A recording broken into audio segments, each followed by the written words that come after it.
ठीक है बच्चों, अब आपको सिर्फ सुनना है ध्यानपूर्वक।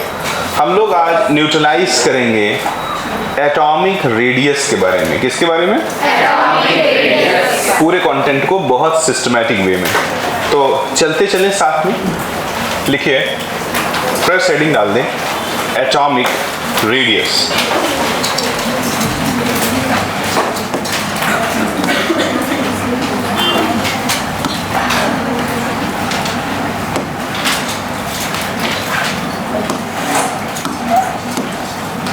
Atomic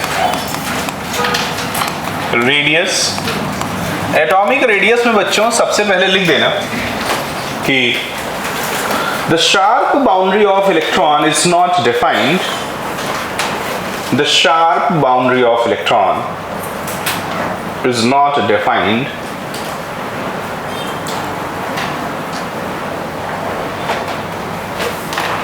the sharp boundary of electron is not defined in atom. That's why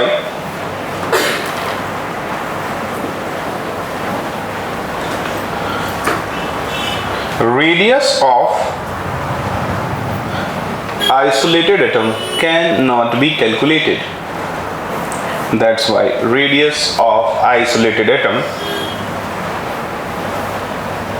cannot be calculated.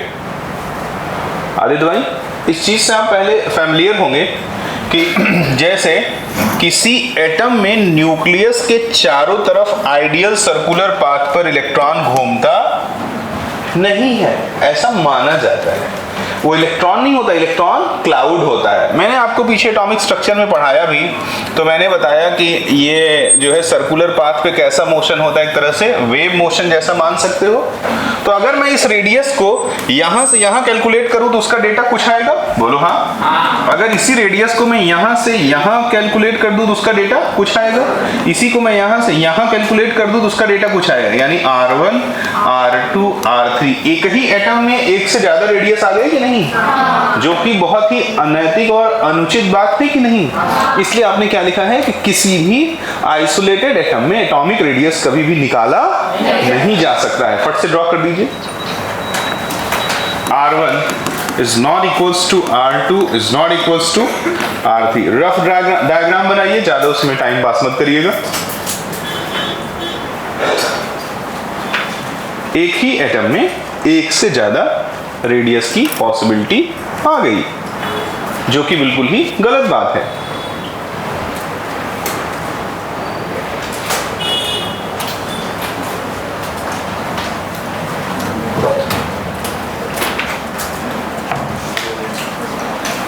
हो गया? ठीक है, आगे लिखें। That's why atomic radius is calculated in bonded form. That's why atomic radius is calculated in bonded form. Bracket में covalent specially. That's why atomic radius is calculated in bonded form. Bracket में covalent specially. Done? ठीक है। क्या? हाँ, not equal to है,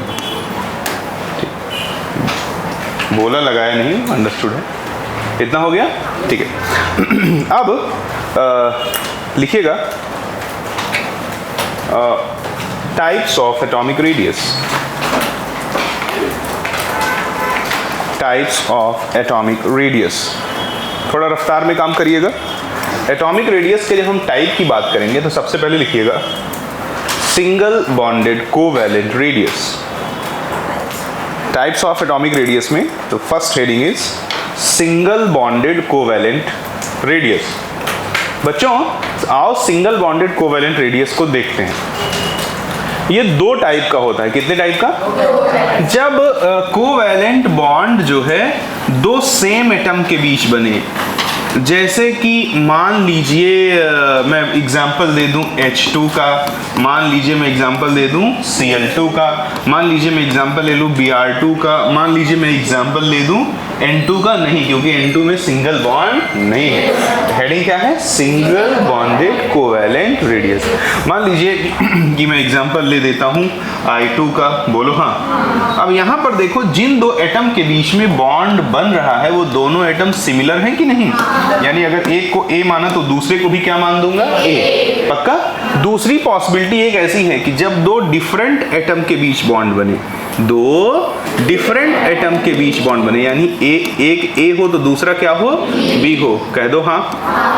तो जरा गौर पूर्वक सुनिएगा बात को प्यारे सरकार। जैसे एग्जाम्पल के तौर पे HCl हो गया, जैसे एग्जाम्पल के तौर पे क्या हो गया? HBr हो गया।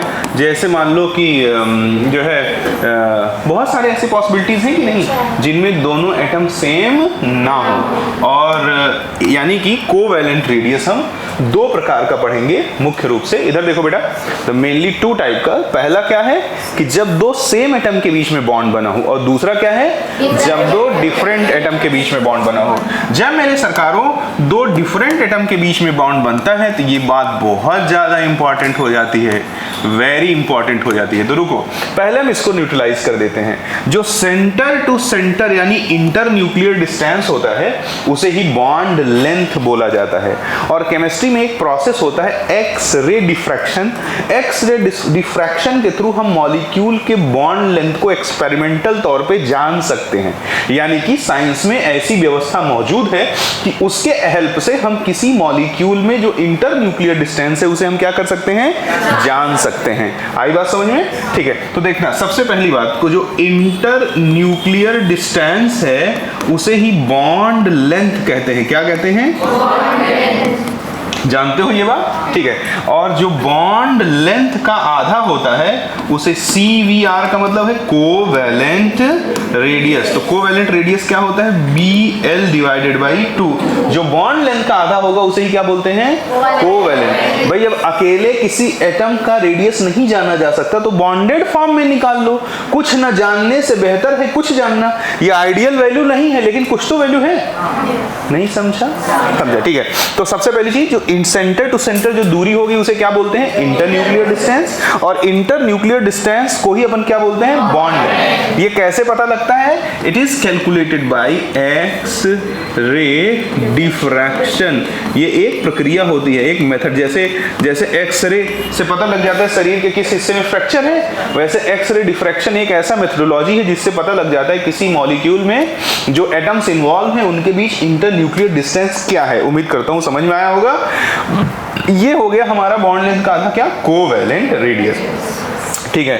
अब यहां जो है क्या हम सेंटर टू सेंटर जो डिस्टेंस है उसे इंटर न्यूक्लियर डिस्टेंस तो अपन बोल सकते हैं। बोलो हाँ। यानी इंटर न्यूक्लियर डिस्टेंस मान लिया यहाँ x है तो यहाँ भी कितना हो जाएगा? Suppose it is how much? It is x। तो बॉन्ड लेंथ कितना हो जाएगा? तो x/2 क्या हो जाएगा? Covalent radius. अगर यहाँ इंटर न्यूक्लियर डिस्टेंस y हो, कितना हो?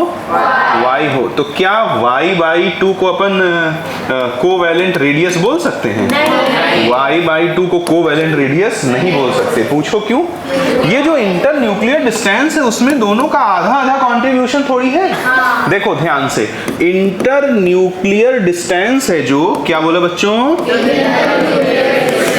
वो तो कितना है हमारा? y है। इसे ही हम क्या बोल सकते हैं? Bond length. लेकिन जब बात आती है कोवैलेंट रेडियस की तो यहाँ हम y/2 को कोवैलेंट रेडियस बोल नहीं सकते, नहीं सकते, नहीं सकते, नहीं सकते। पूछो क्यों? ये जो डिस्टेंस है क्या इसमें x और y दोनों का कंट्रीब्यूशन सेम है? नहीं। x का कंट्रीब्यूशन सिर्फ इतना है, बोलो, और y का कंट्रीब्यूशन ज्यादा है कि नहीं है? क्योंकि x की साइज क्या है? छोटी, और y की साइज क्या है? बड़ी। अब मान लो कि हम लोग एक बिजनेस करते हैं, मैं और ये मिल करके, बोलो, और जो है मैं लगाता हूँ 1 करोड़ रुपए और ये लगाती है 10,000। ठीक है। तो प्रॉफिट हुआ मान लो 50 लाख। कहते कि नहीं 25 लाख दे दो। उचित है क्या? नहीं। जब इनपुट दोनों का बराबर नहीं था तो प्रॉफिट में हिस्सा बराबर मांगना उचित बात नहीं है। हाँ, ये मान लो मेरी स्टूडेंट है, मैं इनको मानता हूँ इनके साथ मेरा अच्छा रिलेशन है, मैं चाहता हूँ कि आगे बढ़े ज़िंदगी में, और मेरे पास बहुत सोर्सेस से पैसे आ रहे हैं, तो मैं दिल से बड़ा होकर के इनको दे दूँ, मैं नियमतः इनका आधा हिस्सा बनता नहीं। मानते हो नहीं मानते हो? तो इसी प्रकार इस दूरी में ए का आधा हिस्सा बनता नहीं है, तो आधा हिस्सा नहीं बनता है, तो टोटल डिस्टेंस के आधे को ए का रेडियस बोलना बिल्कुल गलत बात है कि नहीं? पता नहीं समझे कि नहीं? ठीक है, तो सवाल पैदा हुआ कि सर जी कैसे निकालेंगे? तो इसके लिए एक रूल चलता है। कौन चलता है? एक रूल, बहुत अच्छा रूल है, नाम शायद कभी सुने भी ना हो। इसके लिए रूल चलता है DAB is equals to RA plus RB minus 0.09 into del EL। इसे बोलते हैं शॉमेकर स्टीवेंसन रूल। क्या बोलते हैं? ठीक है, इसका नाम है SHOWMAKER शॉमेकर स्टीवेंसन रूल। आई बात समझ में? यहाँ पे जो DAB है बच्चों, वो इंटर न्यूक्लियर डिस्टेंस है। क्या है ये? बहुत इंपॉर्टेंट बात है सरकार, ये खूब अच्छे से सुन रहे हो? ठीक है। और RA क्या है? Covalent radius of A when it is in pure form. Pure form मतलब समझते हो? AA। और RB क्या है? Covalent radius of B when it is in pure form, यानी जब वो अकेला क्या था? B। आई बात समझ में कि नहीं आई? नहीं समझा? इट इज कोवैलेंट, सीधे लिख देता हूं, it is covalent radius of A and it is covalent radius of B, और डेलियन इज द इलेक्ट्रोनेगेटिविटी डिफरेंस। ये बहुत इंपॉर्टेंट है और इसको बच्चे याद नहीं रखते हैं, अचानक से आ जाता है और समस्या दे करके चला जाता है। आपको याद रहेगा? बोलो। ठीक है, तो इसका इस्तेमाल करके इसमें कोई तीन, देखो 4 अननोन है। इंटर न्यूक्लियर डिस्टेंस अननोन है, RA अननोन है, RB अननोन है, डेलियन अननोन है। तो 4 अननोन है और तो 3 अननोन क्या रहेगा? दिया रहेगा, और कोई एक अननोन क्या रहेगा? कैलकुलेट करना पड़ेगा। आई बात समझ में? अच्छे से आई? ठीक है, अब इसको पलक झपकते ही छाप दीजिए। सिंगल बॉन्डेड कोवैलेंट रेडियस लिखे हो? लिखे। It is mainly of 2 type. It is mainly of 2 type. Number 1,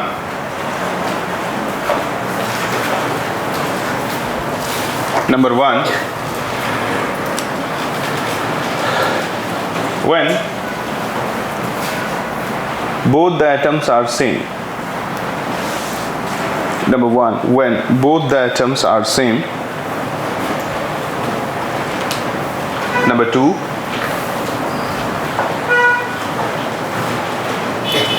when both the atoms are different.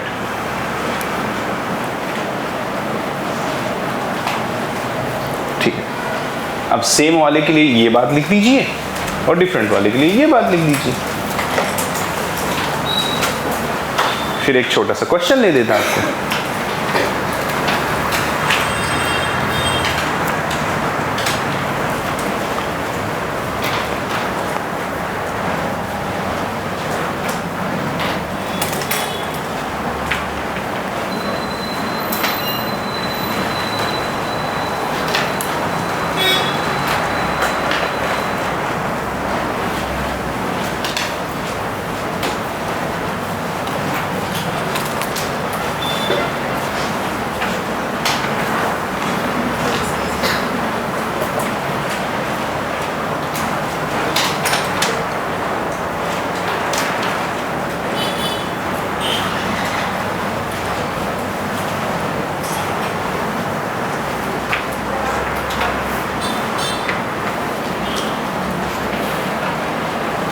ये इतनी सारी बार क्रॉस लगा है, ये समझ लेना कुछ नई डिजिट लिखी हुई है।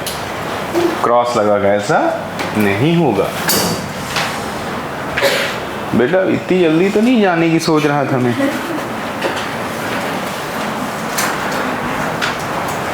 बच्चों के बॉटल बैग गिरने लगे तो मैं तो डर जाता।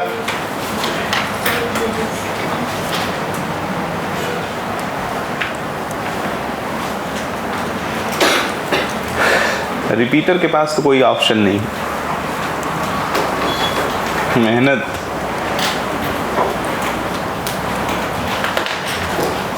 ठीक है, वेरी गुड, बहुत जल्दी लिख दिया आपने।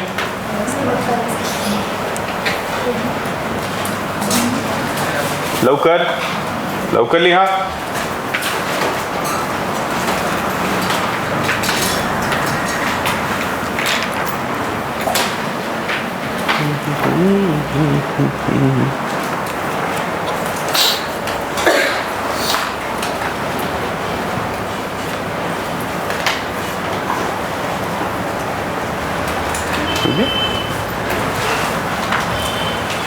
ये थोड़ा इम्पॉर्टेंट,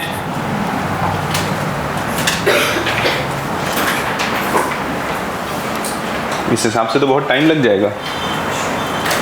रफ्तार बढ़ाएं.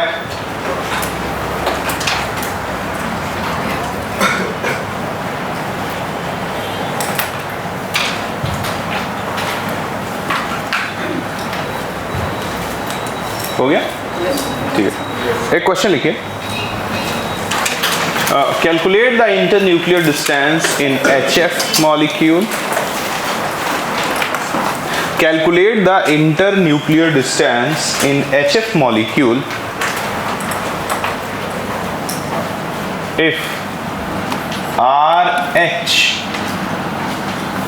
या ऐसे लिख दो, if internuclear distance in H2. Calculate the internuclear distance in HF molecule if internuclear distance in H2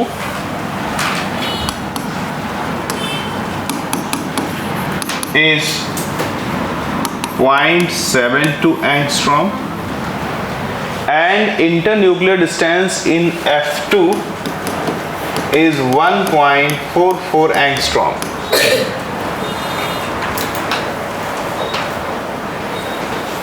And internuclear distance of F2 is 1.44 angstrom. आगे कहता है गिवन दिया हुआ है इलेक्ट्रोनेगेट, ध्यान रहे और मुझसे कनेक्ट रहिए, इलेक्ट्रोनेगेटिविटी ऑफ हाइड्रोजन ये कितना है 2.1, इलेक्ट्रोनेगेटिविटी ऑफ फ्लोरीन ये कितना है 4.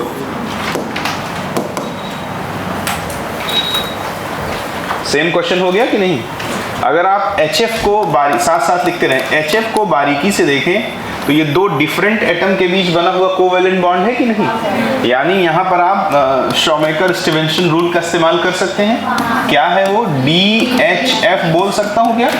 ये क्या हो जाएगा? RH plus RF minus 0.09 into डेलियन. तो DHF हमको कैलकुलेट करना है.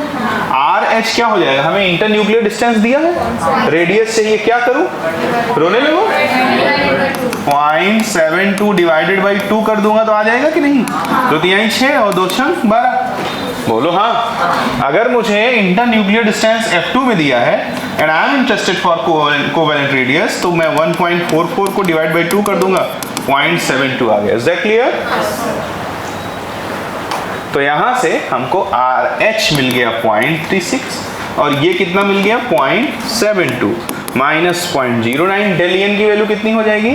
4 में से 2.1 घटाओगे 1.9 इज अप्रोक्सीमेटली इक्वल्स टू 2. तो राउंड ऑफ करके कैलकुलेशन कर देते हैं. ये 6 और 2 कितना हो जाएगा? 8, 7, 3 10 हो जाएगा. माइनस 0.09 मल्टीप्लाइड बाई इसको 2 मान लो. ठीक है, तो दोनों कितना हो जाएगा? 18 और 2 सुन 1 0.18. 1.08 में से 0.18 घटा दोगे, 8 में से 8 गया 0 हो जाएगा. ये किधर आ गया 10, ये कितना हो गया 0.9. This is the answer 0.90 angstrom. It is the internuclear distance in HF molecule. Clear? ठीक है. बहुत छोटी सी बात है बट मेमोरी बेस एक्शन होगा. थोड़ा रफ्तार बढ़ाएं क्योंकि मुझे बोलने को इतना है कि 3 घंटे बोलूं तो मेरी बात नहीं खत्म होगी खाली एटॉमिक रेडियस पे. इसे थोड़ा रफ्तार बढ़ाइए.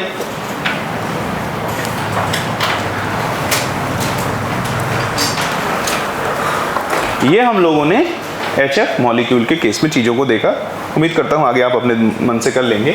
ये हमने पहला टाइप ऑफ एटॉमिक रेडियस देखा, single bonded covalent radius. Okay, अब हम आगे पढ़ेंगे किसके बारे में? Metallic radius. हेडिंग डाल दीजिए, मेटालिक रेडियस. मेटल्स में ओवरलैपिंग नहीं होती एटम्स के बीच में, ऐसा जानते हो आप? ठीक है.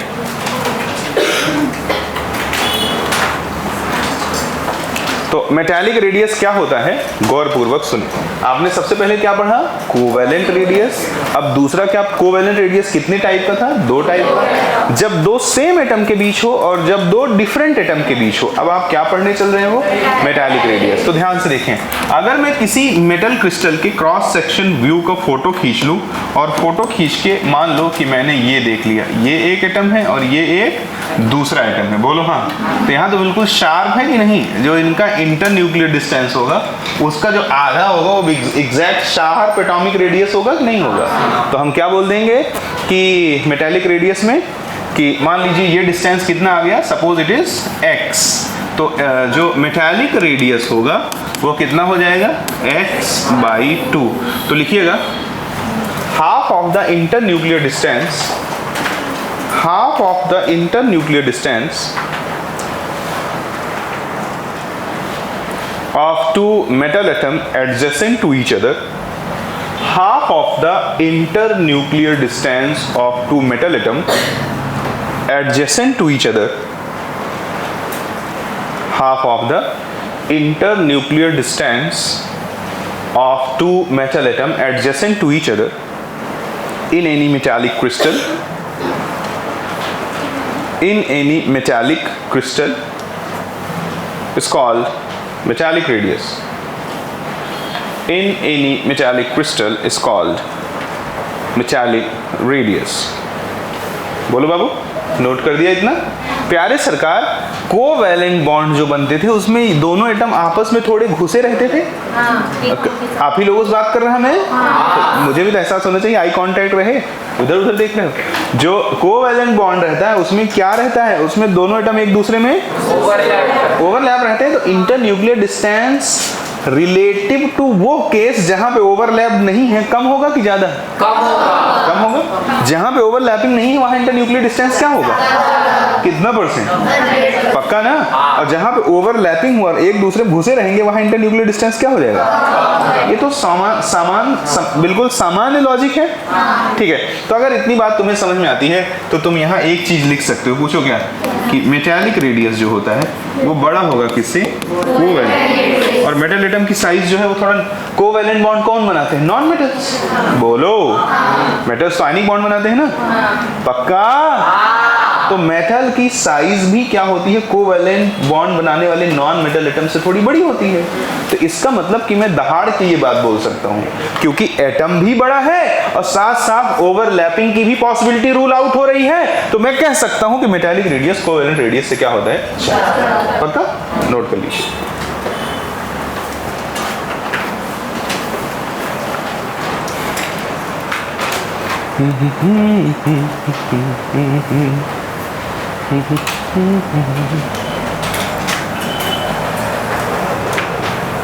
रफ्तार बढ़ाइए, ठीक है, हो गया इतना।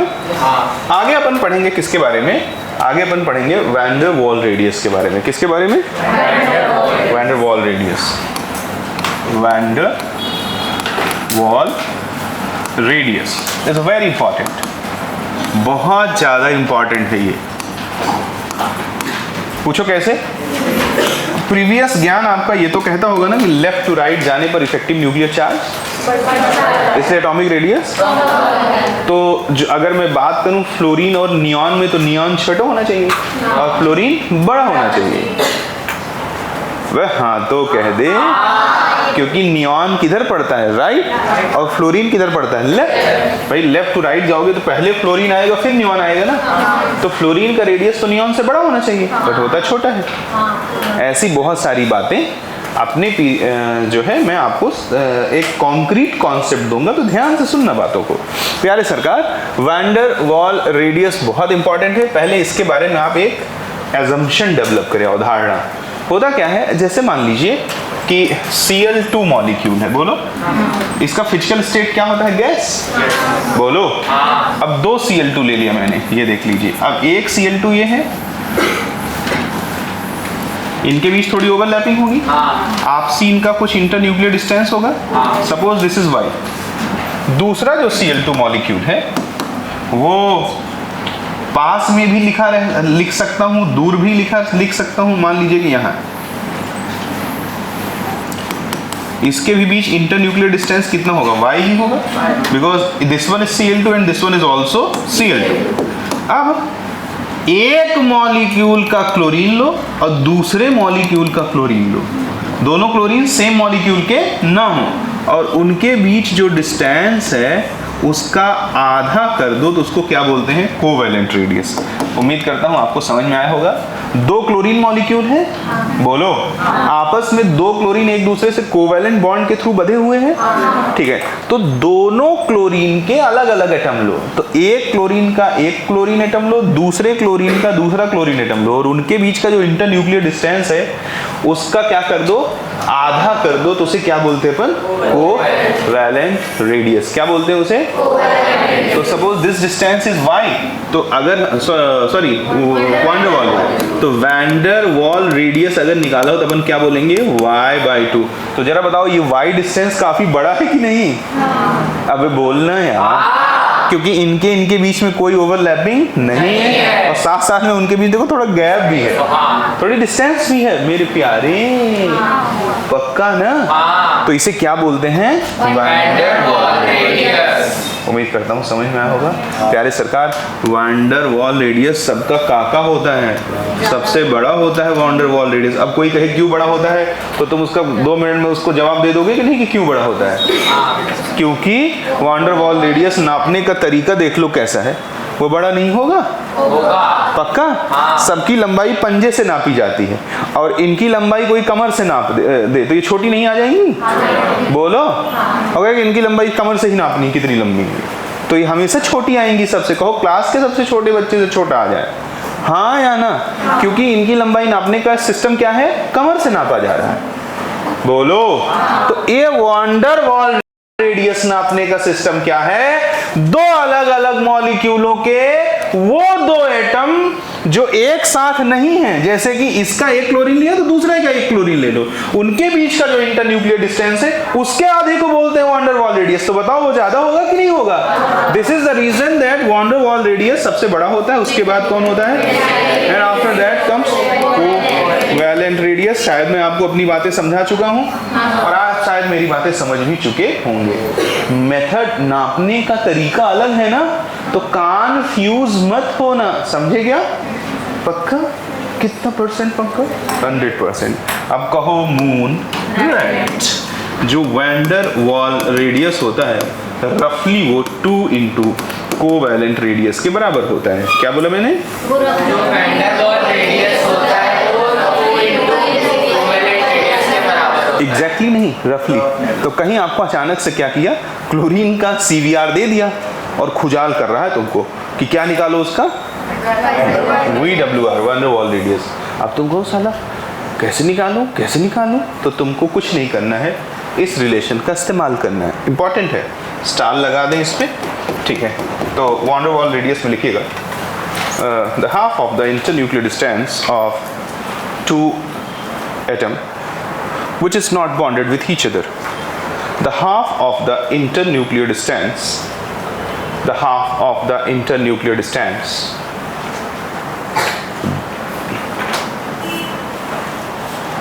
the half of the internuclear distance between 2 atoms which is not bonded with each other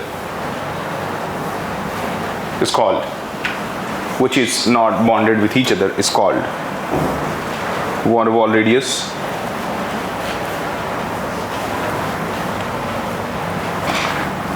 Next point, in case of inert gases we calculate only van der Waal radius.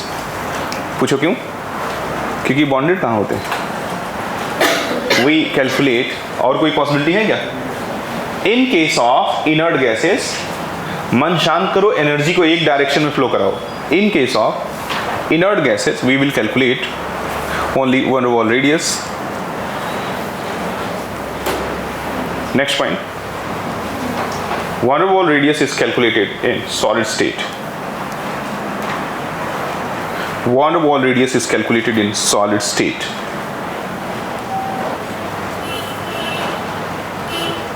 Done?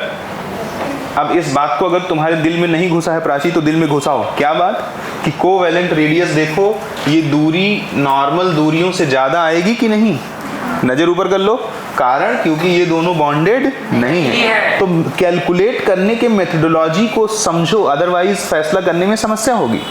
अगर समझ गए होगे तो तुम्हें साफ साफ पता लग रहा होगा, हाँ सर जी ये तो ज़्यादा हो गया यार, हो गया।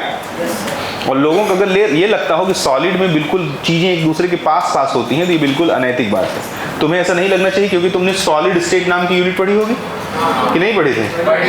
कुछ लोगों ने तो पढ़ा होगा, कुछ लोगों ने नहीं पढ़ा होगा। तो वहाँ आपको सॉलिड में पैकिंग फ्रैक्शन, उनके बीच दूरी, ये सब बताया गया होता है। ये मत समझना सॉलिड में सब पास ही पास होता है, सॉलिड में भी वॉइड फ्रैक्शंस अवेलेबल रहते हैं, ठीक है। नोट करिए, जल बोलो।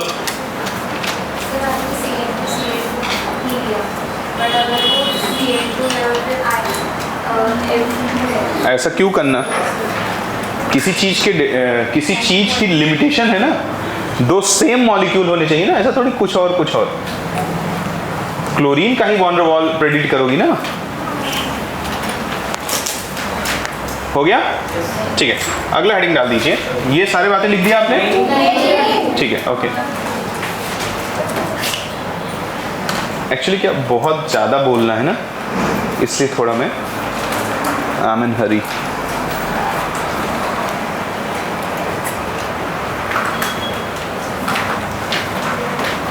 हो गया?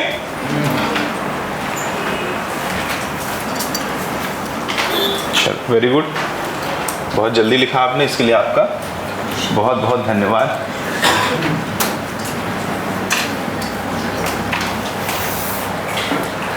अगला हेडिंग डाल दीजिए, ionic radius, and this is the last one. Type of radius में this is the last one.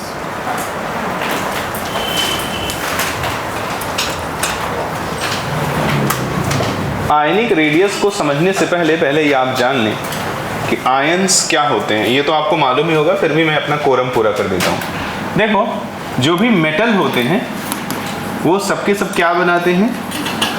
Cation बनाते हैं। और जो नॉन मेटल होते हैं वो क्या बनाते हैं?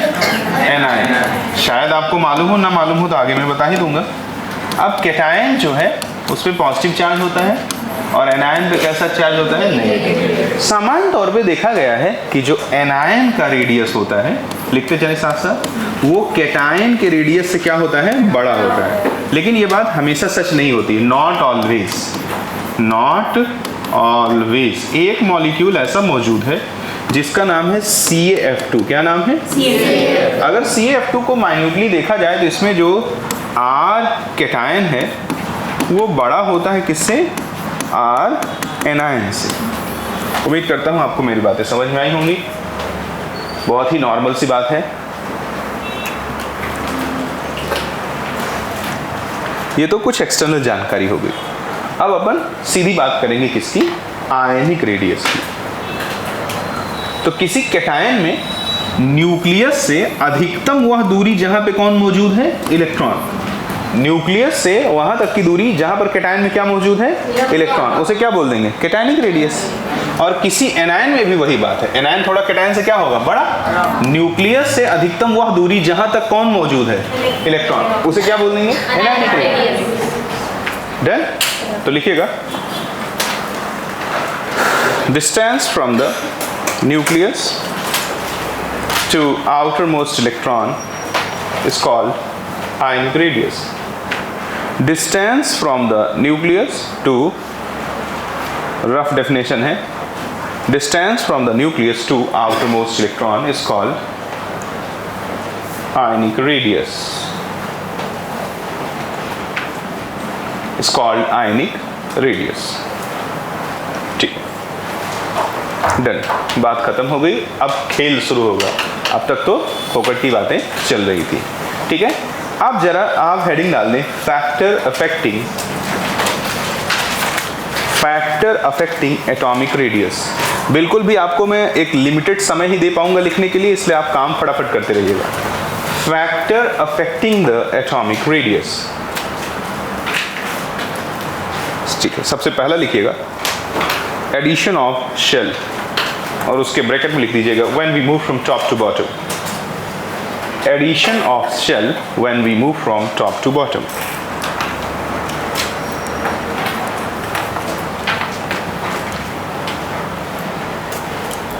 चमत्कार देखने के लिए तैयार हो जाएं। Addition of shell when we move from top to bottom. देखिए जब हम टॉप टू बॉटम चलेंगे तो जैसे मान लीजिए lithium, sodium, potassium, rubidium, caesium है। बोलो हाँ। लिथियम के पास कितने शेल हैं? 2। सोडियम के पास कितने शेल हैं? 3। इसी तरह से पोटेशियम के पास कितने शेल हैं? 4। और रुबिडियम के पास 5 और सीजियम के पास 6। तो टॉप टू बॉटम जाएंगे अगर हम क्या करेंगे, टॉप टू बॉटम जाएंगे तो नंबर ऑफ शेल ऐड होगा, नंबर ऑफ शेल बढ़ेगा और नंबर ऑफ शेल बढ़ने की वजह से साइज क्या होती है? बढ़ती है। अगर कोई ऐसा सोचे कि टॉप टू बॉटम जाएंगे तो इफेक्टिव न्यूक्लियर चार्ज कम होगा, इसलिए साइज क्या होगी? बढ़ेगी। तो ये बात सोचना बिल्कुल भी अनैतिक प्रक्रिया है। हम जानते हैं कि जब हम टॉप टू बॉटम जाते हैं तो effective nuclear charge almost constant रहता है। बोलो, लोगों को क्या लगता है कि लेफ्ट टू राइट जाने पर अगर इफेक्टिव न्यूक्लियर चार्ज बढ़ता है तो टॉप टू बॉटम जाने पे उसे क्या होना चाहिए? घटना चाहिए। बट ऐसा कुछ भी नहीं है। तो ट्रिकी बात, इंपॉर्टेंट बात कि टॉप टू बॉटम जाने पर साइज के बढ़ने का कारण ये नहीं है कि इफेक्टिव न्यूक्लियर चार्ज घटता है, क्योंकि टॉप टू बॉटम मूवमेंट पर effective nuclear charge is almost constant. पहले बढ़ता है फिर कांस्टेंट रहता है। तो इसे हम क्या बोल सकते हैं? Almost constant. तो वो होल सोल रीजन क्या है? Addition of new shell. यानी कि सबसे बड़ा होगा सीजियम, फिर बड़ा होगा रुबिडियम, फिर बड़ा होगा पोटेशियम, फिर बड़ा होगा सोडियम, फिर बड़ा होगा लिथियम। इसे धरती का हर आदमी जानता है। इसमें मैंने तुम्हें कोई बहुत खास बात नहीं बताई है। लिख रहे हैं साथ साथ? ठीक है। इसमें मैंने आपको कोई सी भी खास बात बताई नहीं है।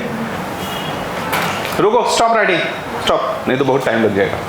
इसमें मैंने कुछ आपको अलग से बात बताई नहीं है। अब अलग से बात देखिए, लिथियम, सावधान हो जाए बिल्कुल, lithium, sodium, potassium, rubidium, caesium. बोलो हाँ। अगर मैं यहाँ साइज डिफरेंस निकालूं, suppose this one is x, this one is y and this one is z। I am not going to talk about this one. बोलो, तो देखो अब size difference x, y, z के बारे में पूछूं कि x, y, z कैसा होता है, बढ़ता है कि घटता है, तो शायद वहां आपको जवाब देना थोड़ा टफ हो जाएगा। बोलो, अब जरा देखना, अगर मान लीजिए कि कहीं एक डेटा है 10.5, कहीं एक डेटा है सपोज करो 10, कितना है, और दूसरा डेटा है सपोज करिए 10.5 है, तीसरा है 10.7 और चौथा है 10.8। बोलो हाँ। तो टॉप टू बॉटम जब हम मूव कर रहे हैं, टॉप टू बॉटम मूव करने पर वैल्यू क्या हो रही है? बढ़ रही है। अब जरा इनका डिफरेंस देखो, पहले 0.5 था, फिर 0.2 हुआ और क्या हो गया फिर 0.1। यानी वैल्यू बढ़ने के बावजूद भी डिफरेंस कम हो सकता है कि नहीं?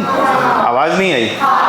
ठीक है। वैल्यू बढ़ने के बाद डिफरेंस तभी कम हो सकता है जब टॉप टू बॉटम जाने पर जो इंक्रीज हो शुरू में ज्यादा हो और बाद में कम हो। पक्का ना? तो यहाँ जो x, y, z के बीच रिलेशन हो, x बड़ा होता है किससे? y से, और y बड़ा होता है किससे? z से। कितना %? बहुत ही इंपॉर्टेंट बात है कि जो डिफरेंसेस है ना, वो x सबसे ज्यादा होता है, फिर y होता है, फिर क्या होता है? z। कितना %? यानी शुरू में टॉप टू बॉटम जाने पर जो इंक्रीज इन साइज है वो ज्यादा है, बाद में जो इंक्रीज इन साइज है वो इंक्रीज तो है लेकिन कम इंक्रीज है। आई बात समझ में कि नहीं? अभी भी मेरी बात समाप्त नहीं हुई। यही मैं एक बहुत टॉप सी बात बोल दूंगा, फॉर्मेशन ऑफ एलॉय। क्या बोल दूंगा? एलॉय से सभी लड़कियां परिचित हैं, गोल्ड का सामान यूज करती हैं लड़कियां। तो 24 कैरेट सोना कभी भी बेचा नहीं जाता है, उसमें हमेशा कॉपर को मिला करके एलॉय बनाते हैं, जिससे उसकी डक्टिलिटी और मैलेबिलिटी इंक्रीज कर जाए। इंक्रीज कर जाए? हाँ सर, जो कहो वही सही है। डक्टिलिटी और मैलेबिलिटी क्या कर जाए? डिक्रीज कर जाए। पक्का? और उसका होल्ड बना रहे।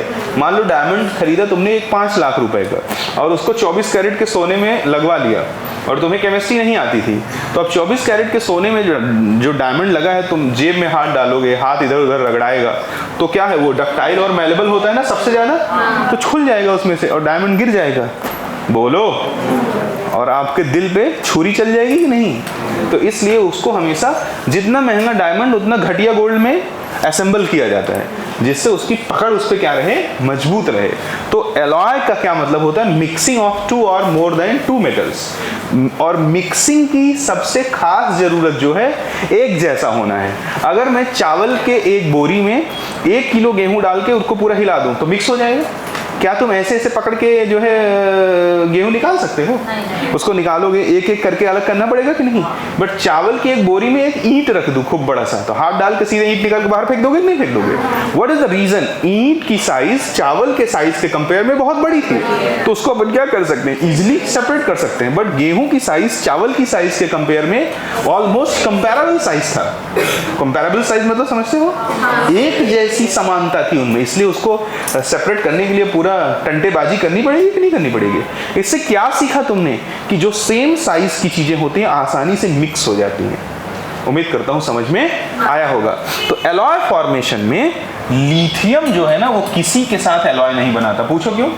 क्योंकि लिथियम का साइज इन सबों में सबसे छोटा है कि नहीं? सोडियम से छोटा है तो पोटेशियम से छोटा नहीं होगा, पोटेशियम से थोड़ा ज्यादा ही छोटा होगा, और पोटेशियम से भी छोटा होगा तो रुबिडियम से छोटा नहीं होगा, रुबिडियम से और ज्यादा छोटा होगा। तो lithium do not form alloy with any other metal of group 1। Lithium किसी के भी साथ आपस में इनके अलॉय नहीं बनाता। अब जरा देखो, यहाँ पे साइज डिफरेंस तो है बट बहुत कम है, क्योंकि टॉप टू बॉटम जाते हैं तो साइज डिफरेंस क्या होता है, कम होता है। नहीं समझा? अबे हार के बोल, पक्का? तो ये सब आपस में जो है क्या बनाते हैं, अलॉय। यानी कि sodium, potassium, rubidium, caesium, they form alloy with each other. अच्छा लगा? काम की बात है। They form alloy with each other. तो ये जो पीछे पढ़े थे ये पूरा भारत जानता है, इसको जान करके तुमने कुछ नहीं उखाड़ा। ये जो आगे पढ़े हो इसको सब लोग अच्छे से नहीं जानते, इसको जान करके आपने कुछ सीखा।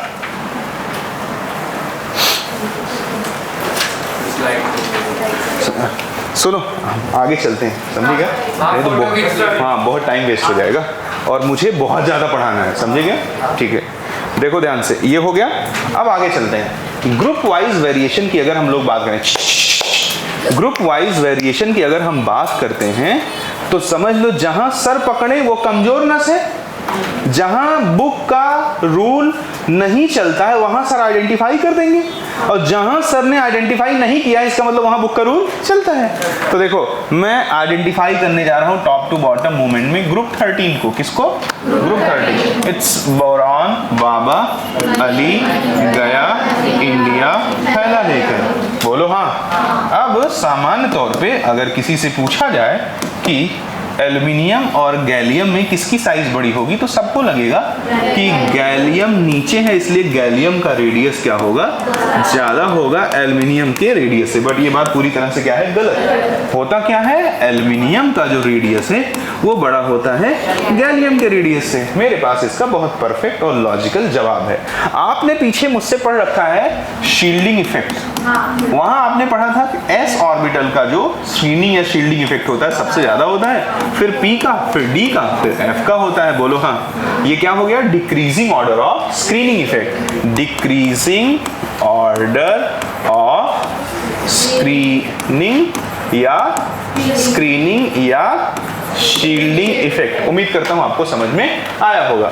अब अगर इतनी बात पढ़ लिए हो तो जरा देखो एल्युमिनियम का एटॉमिक नंबर कितना होता है, 30। कॉन्फ़िगरेशन करो जरा, 1s2, 2s2, 2p6 और क्या हो जाएगा 3s2, 3p1। अगर मैं बात करता हूं किसके, गैलियम के, तो इट्स अराउंड 31। 31 क्या हो जाएगा, 1s2, 2s2, 2p6, 3s2, 3p6। मन बटने मत दो, 3p6, 3d में 4s2, 3d10। बोलो हाँ। और क्या क्या हो जाएगा 4p1। बोलो हाँ। इसका एटॉमिक नंबर कितना होता है 31। अब जरा गौर पूर्वक देखो, जैसे ही तुम एल्युमिनियम से गैलियम पे गए तो एल्युमिनियम के आउटर मोस्ट शेल के जो इलेक्ट्रॉन थे वो कौन कौन है? मान लो 3s और 3p के इलेक्ट्रॉन। इन पे जो रिपल्शन लग रहा है वो s और p के इलेक्ट्रॉनों का लग रहा है। बोलो s और p के इलेक्ट्रॉनों का जो शील्डिंग इफेक्ट है वो बहुत ज्यादा होता है। साथ साथ ये s और p छोटे छोटे हैं 1s। बोलो बे, अबे 2s इतना बड़ा होगा, 3s इतना बड़ा, 4s, 1s सबसे छोटा होगा ना। 1s से भी छोटा कुछ होता है क्या? यानी कि ये इलेक्ट्रॉन्स बहुत कम दूरी में है। तो कम दूरी में कम इलेक्ट्रॉन ज्यादा दूरी में ज्यादा इलेक्ट्रॉन से ज्यादा पावरफुल हो सकते हैं। नहीं समझा? अकल को ठंडा करो। देखो, एक माँ बाप हैं और उनके एक बेटा है और वो 1 लाख कमाते हैं। क्या बोला? ठीक है। और एक फैमिली में 10 माँ बाप हैं, मतलब अलग अलग माँ बाप, एक माँ बाप एक। कितने माँ बाप हैं? 10। और हर के 10-10 बच्चे हैं और उस फैमिली में 50 लाख रुपए आते हैं। नहीं समझा? इस बात का एहसास करो, नहीं तो इनऑर्गेनिक में बहुत पकाओगे मुझे आप। देखो, एक माँ बाप है जिसके पास एक बच्चा है और वो 1 लाख कमाता है, तो प्रति बच्चा कितना रुपया इनकम हो गया? एक फैमिली में 10 माँ बाप हैं और उनके 10-10 बच्चे हैं और वो 50 लाख कमाते हैं। यानी 100 बच्चे पे एक माँ बाप के 10 बच्चे, तो 100 के 10 के 100, तो 100 पे कितना आ रहा है? 50 लाख। तो एक पे कितना आया है? बोलो हाँ। तो बताओ 1 लाख से कम हो गया कि नहीं? लगभग 50,000 के आसपास आया।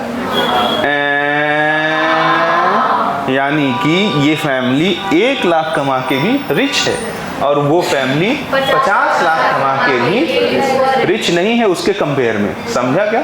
यानी कि मनी डेंसिटी वहां क्या थी? ज्यादा थी। ठीक है, अब वही बात को यहां रिलेट कर दो। इलेक्ट्रॉन्स यहां भले कम हैं लेकिन कम दूरी में हैं और पावरफुल ऑर्बिटल्स में है, इसलिए इनका जो स्क्रीनिंग इफेक्ट होगा बहुत जबरदस्त होगा। बोलो, जैसे खट से नीचे आओगे तो अरे बाप रे, ये सड़ेले खुल गई डी। ये देखो यहाँ 3D आ गया कि नहीं आ गया? क्या उसके ऊपर वाले में D था? D का स्क्रीनिंग इफेक्ट काफी कम होता है, सिर्फ F से ज्यादा होता है बाकी सबसे।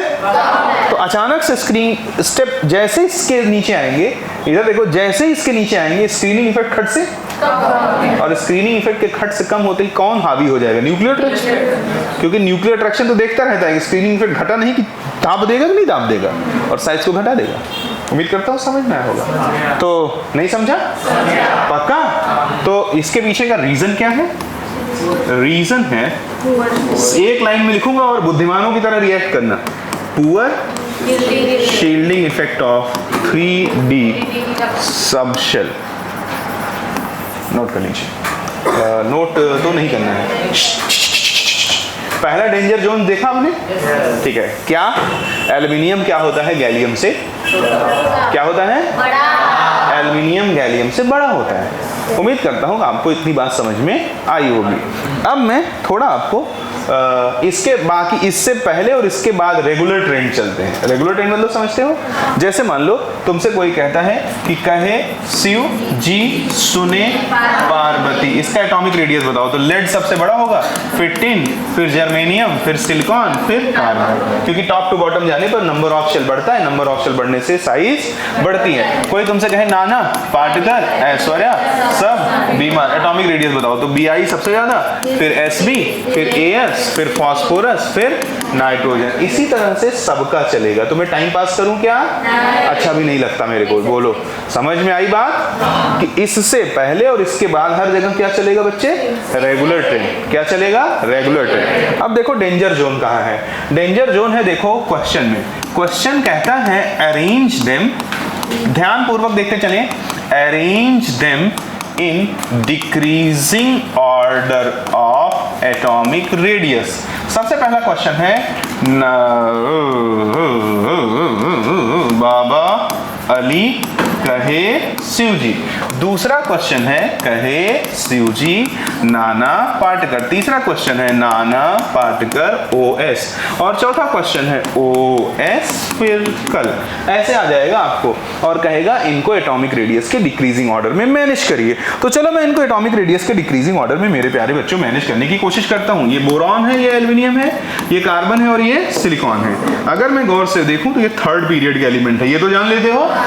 मैक्सिमम मैक्सिमम किसी भी एलिमेंट के इलेक्ट्रॉनिक कॉन्फ़िगरेशन में जितने सेल खुले होंगे वो उसका क्या कहलाएगा, पीरियड। इन सबका इलेक्ट्रॉनिक कॉन्फ़िगरेशन करोगे तो इसमें 3 सेल खुले होंगे, इसलिए सबके सब थर्ड पीरियड के एलिमेंट हैं।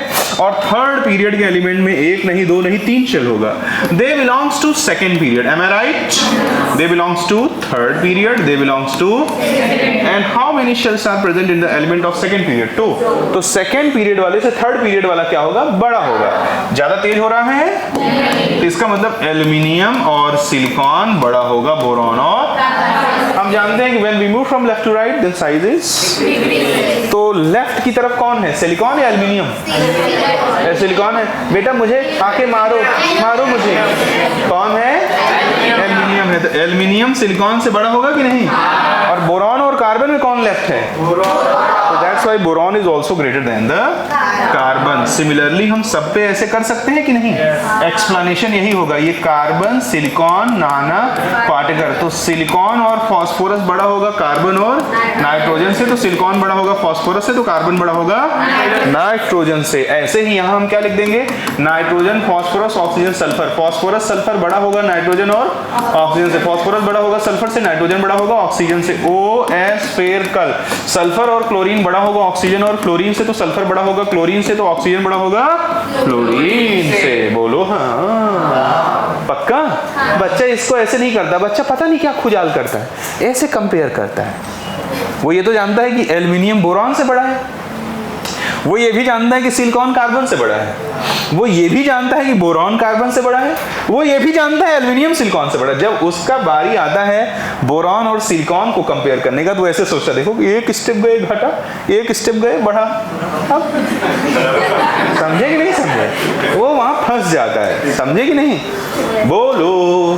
तो आपको किसी चीज की सॉल्व करने का एक परफेक्ट रूट होता है ना, उस रूट से चलना है। देखो जैसे मैंने किया है, बोलो हाँ। अब ये बनी बनाई थियरी 2 मिनट में फेल हो जाएगी, और एक क्वेश्चन ऐसा बनेगा कि आपको दिन में तारे नजर आ जाएंगे, दिन में तारे नजर आ जाएंगे। पूछो कैसा क्वेश्चन? देखो सबसे बढ़िया, lithium, sodium, potassium, rubidium, caesium, beryllium, magnesium, calcium, strontium, barium. कहो हाँ। ठीक है, जो रेडियो एक्टिव है उनको मैं नहीं लिख रहा हूं, बोलो हाँ। अगर वो इनका कंपेयरिंग कराता है, सुन रहे हो?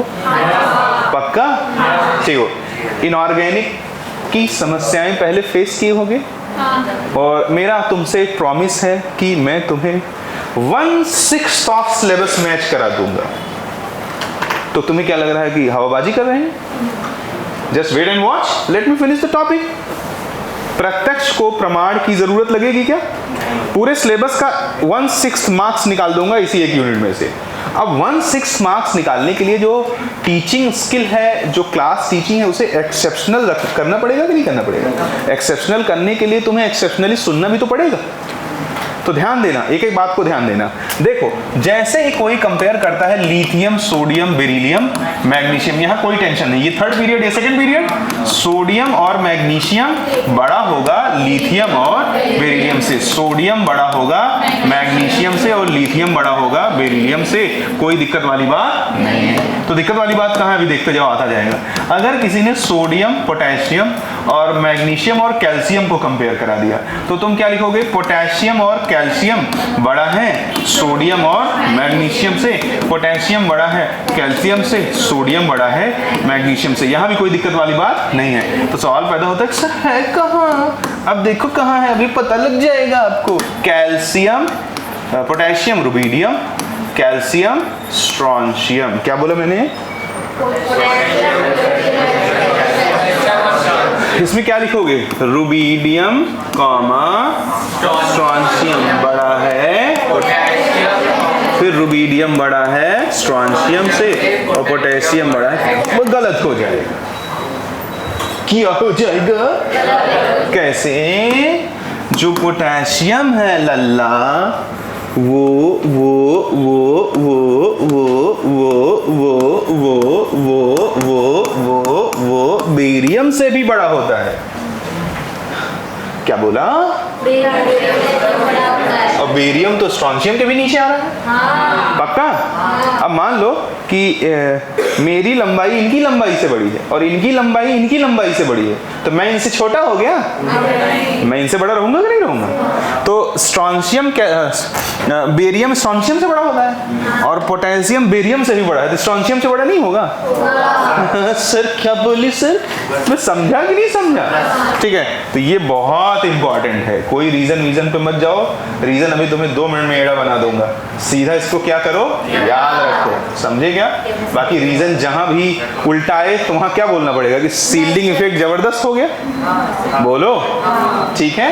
रीजन मैं बहुत तरीके के दे सकता हूँ, तुम इसको क्या रखो ध्यान, जहां रीजन की जरूरत होगी वहां मैं रीजन देता रहूंगा। तो मेरे प्यारे सरकार देखो ये गलत हो गया, आपको पोटेशियम को स्ट्रॉन्शियम से बड़ा रखना है। कब बोला? तो क्या हो जाएगा? Rubidium, potassium, strontium, calcium.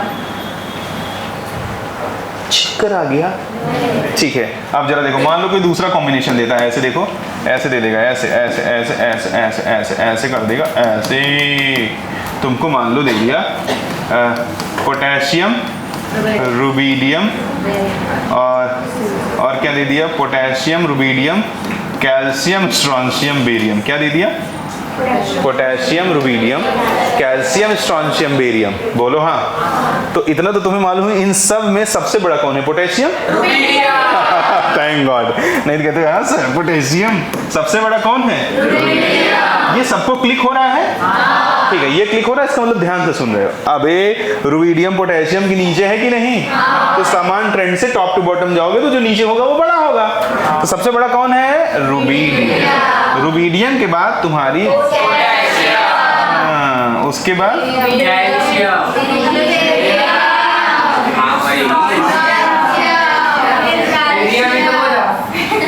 है, अच्छा लगा आपको?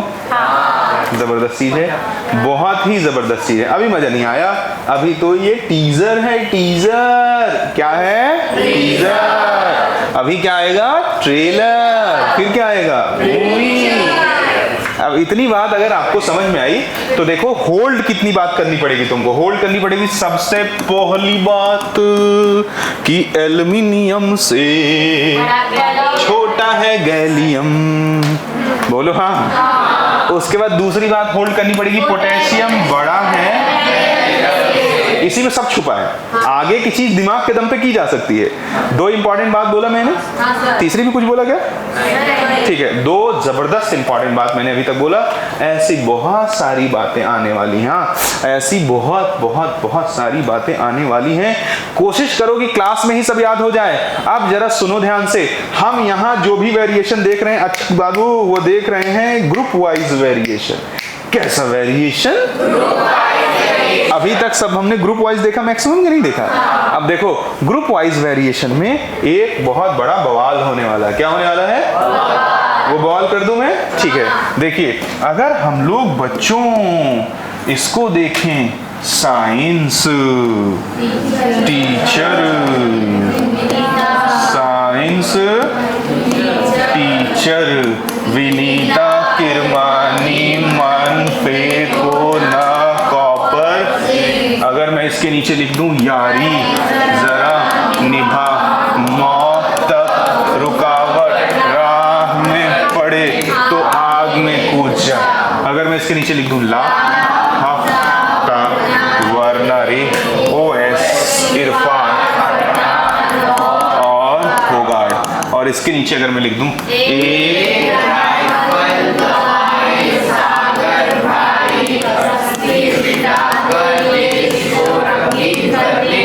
कहो हाँ। अब जरा ध्यान से देखें बाबूजी, कैसे देखेंगे? ध्यान से। यहाँ जो लास्ट इलेक्ट्रॉन है वो 3D में जाता है, do you know? That's what is also known as 3D series and the 4th period of periodic table. यहाँ पर इलेक्ट्रॉन 4D में जाता है, that's what is known as 4D and 5th period of periodic table. यहाँ पे 5D series and 6th period of periodic table. यहाँ पे and 7th period of periodic table. पक्का ना? 7D series and 6D series and 7th period of periodic table. Am I right? Okay, इधर देखो, बाबा अली गया India थैलांड। ठीक है, मैंने इतना ही क्यों बनाया? इससे पहले भी है और इसके बाद भी। इसका मतलब कुछ गहरा रहस्य आने वाला होगा, और जो गहरा रहस्य आने वाला है वो जरा ध्यान पूर्वक सुनो, समझो, सीखो, तब जाके मजा आएगा। देखो, एक घटना होती है लैंथेनॉइड कॉन्ट्रैक्शन। क्या होती है? सुनी हो? क्या होती है? Lanthanoid contraction. लैंथेनॉइड कॉन्ट्रैक्शन को जरा समझें। सबसे पहली बार ये 57 होता है, और यहां तक जो है 4F नहीं खुला होता है। दिखा दूं या मान लोगे? दिखा दूं? पक्का? ठीक है। जैसे ही 58 में जाते हो तो पहला इलेक्ट्रॉन 4F में जाता है। Last electron sir? हाँ, मतलब पहला 4F में पहला इलेक्ट्रॉन जाता है। दीदी क्या बोला मैंने? वो तो लास्ट ही होगा ना। पहला एंट्री जो 4F में होता है वो कहाँ होता है? 58 में होता है। आई बात समझ में? कितना %? 100%। ठीक है, बट वो तो सब नीचे रखे हैं। अगर मैं यहाँ जितनी चीजें लिखी हैं, लैंथेनॉइड्स को छोड़ दूं, एक्टिनॉइड को छोड़ दूं, तुम्हारे सामने स्क्रीन पे जो भी कुछ लिखा है उसमें सबसे पहले कब 4F भरता है? 72 में। Yes, is the right answer. Hafnium में भरता है ना। सबसे पहले यहाँ भरता है ना। पता नहीं और क्या भाई, बाकी तो नीचे रखे ना। स्क्रीन पे जो भी कुछ है वहां पर सबसे पहले 4F किस में भरता है? 72। ये दिखता है कि नहीं? सबको इतना दिखता है? ठीक है, अब जरा देखो, टॉप टू बॉटम आओगे तो देखो साइज क्या होनी चाहिए? बढ़नी चाहिए। तो यहाँ भी साइज क्या होनी चाहिए? बढ़नी चाहिए, लेकिन बढ़ती नहीं है। यहाँ भी साइज क्या होनी चाहिए थी? बढ़नी चाहिए थी। बोलो, लेकिन बढ़ती नहीं है, बढ़ती नहीं है। तो सवाल पैदा होता है क्या होती है? तो साइज लगभग सेम होती है। क्या होती है? तो सवाल पैदा होता है क्यों होती है? तो जरा देखें, जैसे ही हम, क्या बोला मैंने? फिफ्थ पीरियड से सिक्स्थ पीरियड में घुसते हैं तो थर्ड बी को छोड़ दिया जाए, यानी ग्रुप नंबर 3 को छोड़ दिया जाए तो फट से 4F खुल जाता है कि नहीं? सुन रहे हो? जैसे ही हम फिफ्थ पीरियड से सिक्स्थ पीरियड में ट्रांजिशन करते हैं तो अगर इस ग्रुप को छोड़ दिया जाए तो तुरंत कौन खुल जाता है? 4F। और तुम जानते हो स्क्रीनिंग इफेक्ट SPDF में F की सबसे कम। पक्का ना? यानी अचानक से इतना पुअर शील्डिंग इफेक्ट फील होता है जो पहले कभी फील, क्योंकि इससे पहले तो कहीं 4F खुला ही नहीं। अबे सुन रहा है? ठीक है, इससे पहले कभी 4F जब खुला ही नहीं है तो अचानक से इतना पुअर शील्डिंग इफेक्ट महसूस होगा जो पहले कभी महसूस। पक्का ना? तो देखो, टॉप टू बॉटम गए, जर्कोनियम से हाफनियम पे गए तो साइज जोर से ड्यू टू एडिशन ऑफ, लेकिन पुअर शील्डिंग ऑफ 4F की वजह से साइज घट जाएगा ना। एक फैक्टर कहेगा बढ़ जाता है और दूसरा कह रहा है घट जाता है। ओवरऑल नहीं समझे? अब गौर पूर्वक देख लेना, रोना मत बेटा। किसी एटम की साइज दो बातों पे डिसाइड होती है। अंदर के इलेक्ट्रॉन का आउटर मोस्ट के इलेक्ट्रॉनों पे लगने वाला रिपल्शन, शर्मा जी इधर सुन लो, और न्यूक्लियस का आउटर मोस्ट इलेक्ट्रॉन पे लगने वाला अट्रैक्शन। तो ये रिपल्शन जितना स्ट्रांग होगा साइज उतनी, और अट्रैक्शन जितना स्ट्रांग होगा साइज उतनी। तो 4F का रिपल्शन बहुत कमजोर होता है ना।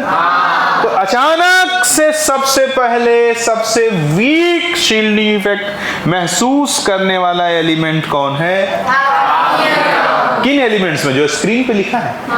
बाकी जो है वो ससुरे नीचे रखे हैं, उनसे कोई मतलब हमारा नहीं है। तो यहाँ पर बहुत ज्यादा पुअर शील्डिंग इफेक्ट वर्क करता है, जिसकी वजह से शेल के ऐड होने की वजह से साइज बढ़ जाती है और पुअर शील्डिंग इफेक्ट की वजह से साइज घट जाती है, तो ऑलमोस्ट सेम रहती है। अब सवाल पैदा होता है कहां तक? ये बात तो और खतरनाक है, बोलो। ये बात तो और खतरनाक है ना। सुई लगाना है, अब पता लगा कोई बीमारी हो, किसी भी बीमारी की सुई पेल दी है उसको, सुई लगाना है तो ये मालूम होना चाहिए किस बीमारी में कौन सी इंजेक्शन देनी है, बोलो। क्योंकि इंजेक्शन लगाने से भी ज्यादा बारीक बात है कि किस बीमारी में क्या इंजेक्शन लगाना है। वैसे ही लैंथेनॉइड कॉन्ट्रैक्शन को अप्लाई करने से ज्यादा इंपॉर्टेंट है कि कहां तक अप्लाई होगा। पता नहीं समझा कि नहीं अच्छे से? तो इफेक्ट ऑफ, ये मेरा खुद का बनाया हुआ लाइन है, सुनो। इफेक्ट ऑफ लैंथेनॉइड कॉन्ट्रैक्शन, क्या बोला? ऑन एटॉमिक, रुक जाओ बेटा, लिखो मत यार। Effect of lanthanoid contraction on atomic radius, क्या बोलो?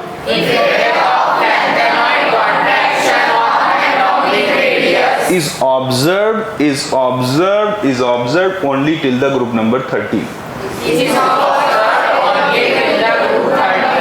ये महामंत्र है भाई। बायो में बहुत कुछ याद रखते हो, फिजिक्स में हजारों फॉर्मूले याद रखते हो, तो केमिस्ट्री में मेरी इतनी सी बात नहीं याद रख लोगे जो बड़ी से बड़ी प्रॉब्लम को जड़ से उखाड़ फेंकेगा। क्या बोला मैंने?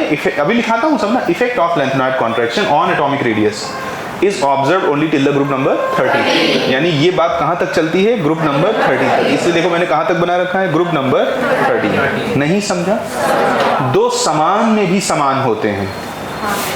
जैसे मेरे पास 100 रुपए हैं और दीदी के पास 100.001 है, दीदी के पास 100.0000001 है और दीदी के पास 100.101 है। बोलो, तो मेरा पैसा और इनका पैसा ज्यादा करीब है। अब सालों उनमें छोटी बड़ी वैल्यू तो जान लोगे ना, नहीं तो वही नहीं जान पाओगे उनमें कौन छोटा हुआ है। जितने ज्यादा जीरो होंगे वो उतनी ज्यादा छोटी होगी 100 के बाद, पक्का ना? अब एक गधों, एक ए है, एक बी है, एक सी है, एक डी है।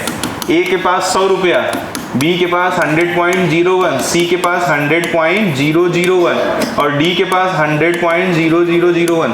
तो सबसे बड़ी वैल्यू नहीं सर, ये है सबसे बड़ी वैल्यू। अबे सबसे बड़ी वैल्यू ये है ना, बोलो। तो सारी वैल्यू क्लोज है कि नहीं? जोर से। लेकिन इन दोनों में क्लोजनेस थोड़ा ज्यादा है कि नहीं? बोलो, कितना परसेंट? ठीक है, तो सब के सब रेडियस क्लोज है, लेकिन वो क्लोजनेस सबसे ज्यादा इनके पास होती है।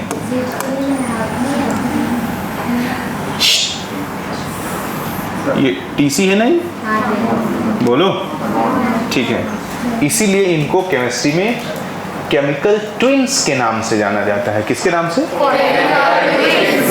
साइज सिमिलर तो ग्रुप नंबर 13 तक आती है, लेकिन वो सिमिलर में ज्यादा सिमिलर कहाँ आती है? ये जो मैंने बॉक्स में बना दिया। चक्कर आ गया? मजा आया? पक्का? ठीक है, तो यहाँ पर सिमिलरिटी सबसे ज्यादा होती है। That's why these pairs are also known as chemical twins. यानी कि अगर मैं बोलूँ कि ZR और HF, तो ये क्या कहलाएंगे? ये कहलाते हैं केमिकल ट्विन्स, क्योंकि इनकी साइज में सिमिलैरिटी बहुत ज़्यादा होती है। उम्मीद करता हूँ ये सारी बातें आपको समझ में आई होंगी। तो कुछ सेलेक्टिव लैंग्वेजेस का यूज़ करना पड़ेगा। फ्रेश पेज पे आ जाइए। क्या हुआ? कितने पेज छोड़े? सुनो, मैं उसको लिख देता हूँ, बात ही खत्म हो। रुको, स्टॉप स्टॉप स्टॉप। सबसे पहले इसलिए मना कर रहा था बेटा जी, सबसे पहले हमें मालूम होना चाहिए व्हाट इज लैंथेनॉइड कॉन्ट्रैक्शन। पक्का ना? तो लैंथेनॉइड कॉन्ट्रैक्शन क्या है, सबसे पहले ये मालूम होना चाहिए। तो सबसे पहले हम इसे बता देते। देखो, ध्यान से देखना, लैंग्वेज देखो। Due to poor shielding effect of 4F subshell,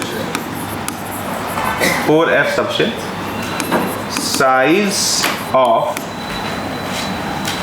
5th and 6th period elements, तुरंत ब्रैकेट लगा दूंगा, एक्सेप्ट ऑफ ग्रुप 3। वहां पे ऐसा कुछ नहीं होता, बोलो रे। Size of 5th and 6th period elements are almost same. This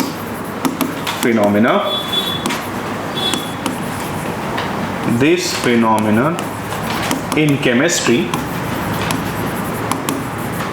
is known as, बोलो, is known as lanthanide contraction। Any problem? No sir. Any problem? ठीक है, आगे देखें, बहुत मन से पढ़ना। दूसरी बात कि महामंत्र जो सबसे ज़्यादा इम्पोर्टेंट है वो क्या है? Effect of lanthanide contraction on atomic radius is observed only till the group number 13। ये बहुत इंपॉर्टेंट बात है, उम्मीद करता हूँ आपको समझ में आया होगा। और केमिकल ट्विंस जानती हो? पक्का? चलो बोलते चलो, ZR और HF। दूसरे कौन है? NB और TA। NB और TA। हाँ। तीसरा कौन है? M और टंगस्टन। टंगस्टन। और चौथा कौन है? कौन? TC और R। TC और they are known as chemical twins. समझे क्या?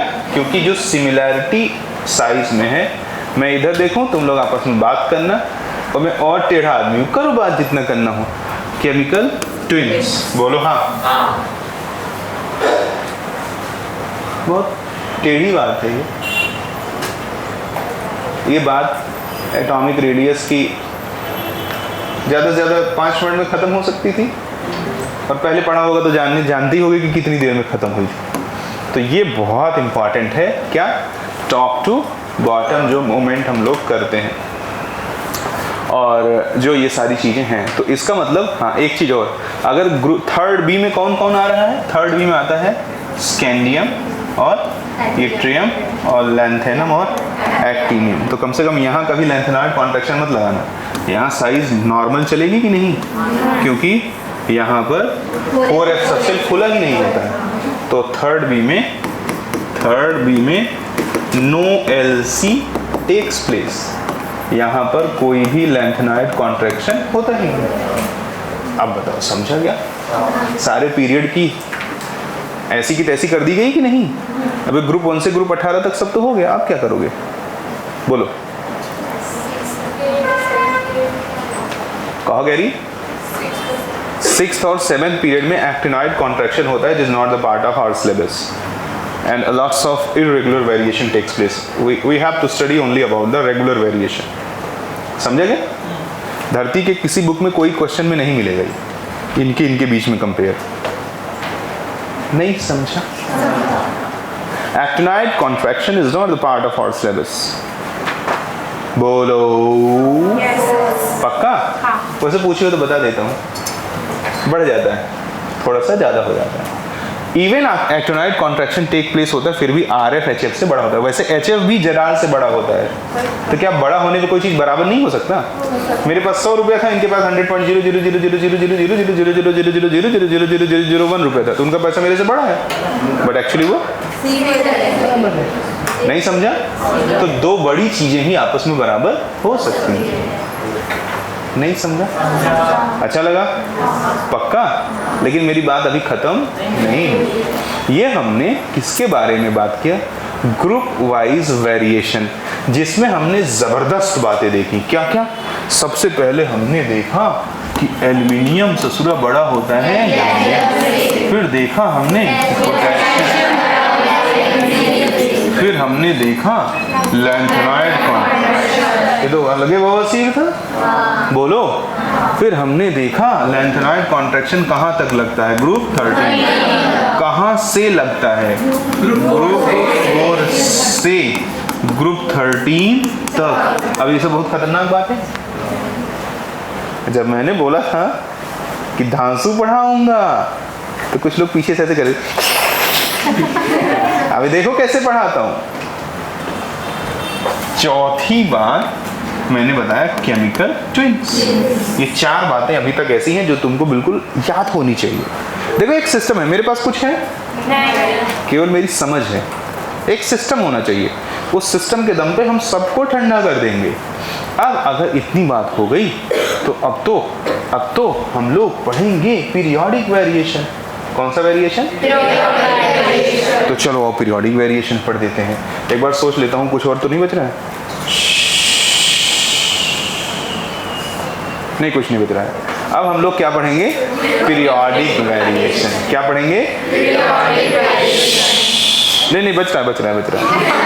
पूछो क्या? 5वां पॉइंट, लिथियम बड़ा होता है आयोडीन से। अगर मान लो कि मैं इस शहर के सबसे गरीब आदमी से गरीब हूं, तो फिर मैं इस शहर का सबसे बड़ा गरीब हूं? फिर क्या हो जाएगा? मैं गरीब हूं।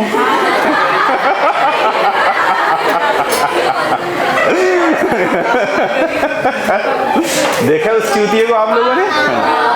आजकल छपरियों की संख्या बहुत है ना। मैं गरीब हूं तो इसका मतलब, और अगर मैं इस शहर के सबसे अमीर आदमी से अमीर हूं तो इसका मतलब मैं इस शहर का सबसे बड़ा अमीर आदमी हूं। बोलो, ठीक है। अब प्यार से देखें बात को। Lithium, sodium, potassium, rubidium, caesium. Francium नहीं लिख रहा हूं क्योंकि रेडियो एक्टिव नहीं पढ़ना है। फिर fluorine, chlorine, bromine, iodine. Astatine को भी नहीं पढ़ना। इधर देखो बेटा, लिथियम ग्रुप 1 का सबसे छोटा है और आयोडीन ग्रुप 17 का सबसे बड़ा है, और सबसे छोटा सबसे बड़े से बड़ा है, यानी कि सबके सब सबसे बड़े हैं। वे सालों, ग्रुप 1 का जो सबसे छोटा एलिमेंट है वो ग्रुप 17 के सबसे बड़े से बड़ा है, यानी ग्रुप 1 के सब ग्रुप 17 के सबसे बड़े हैं।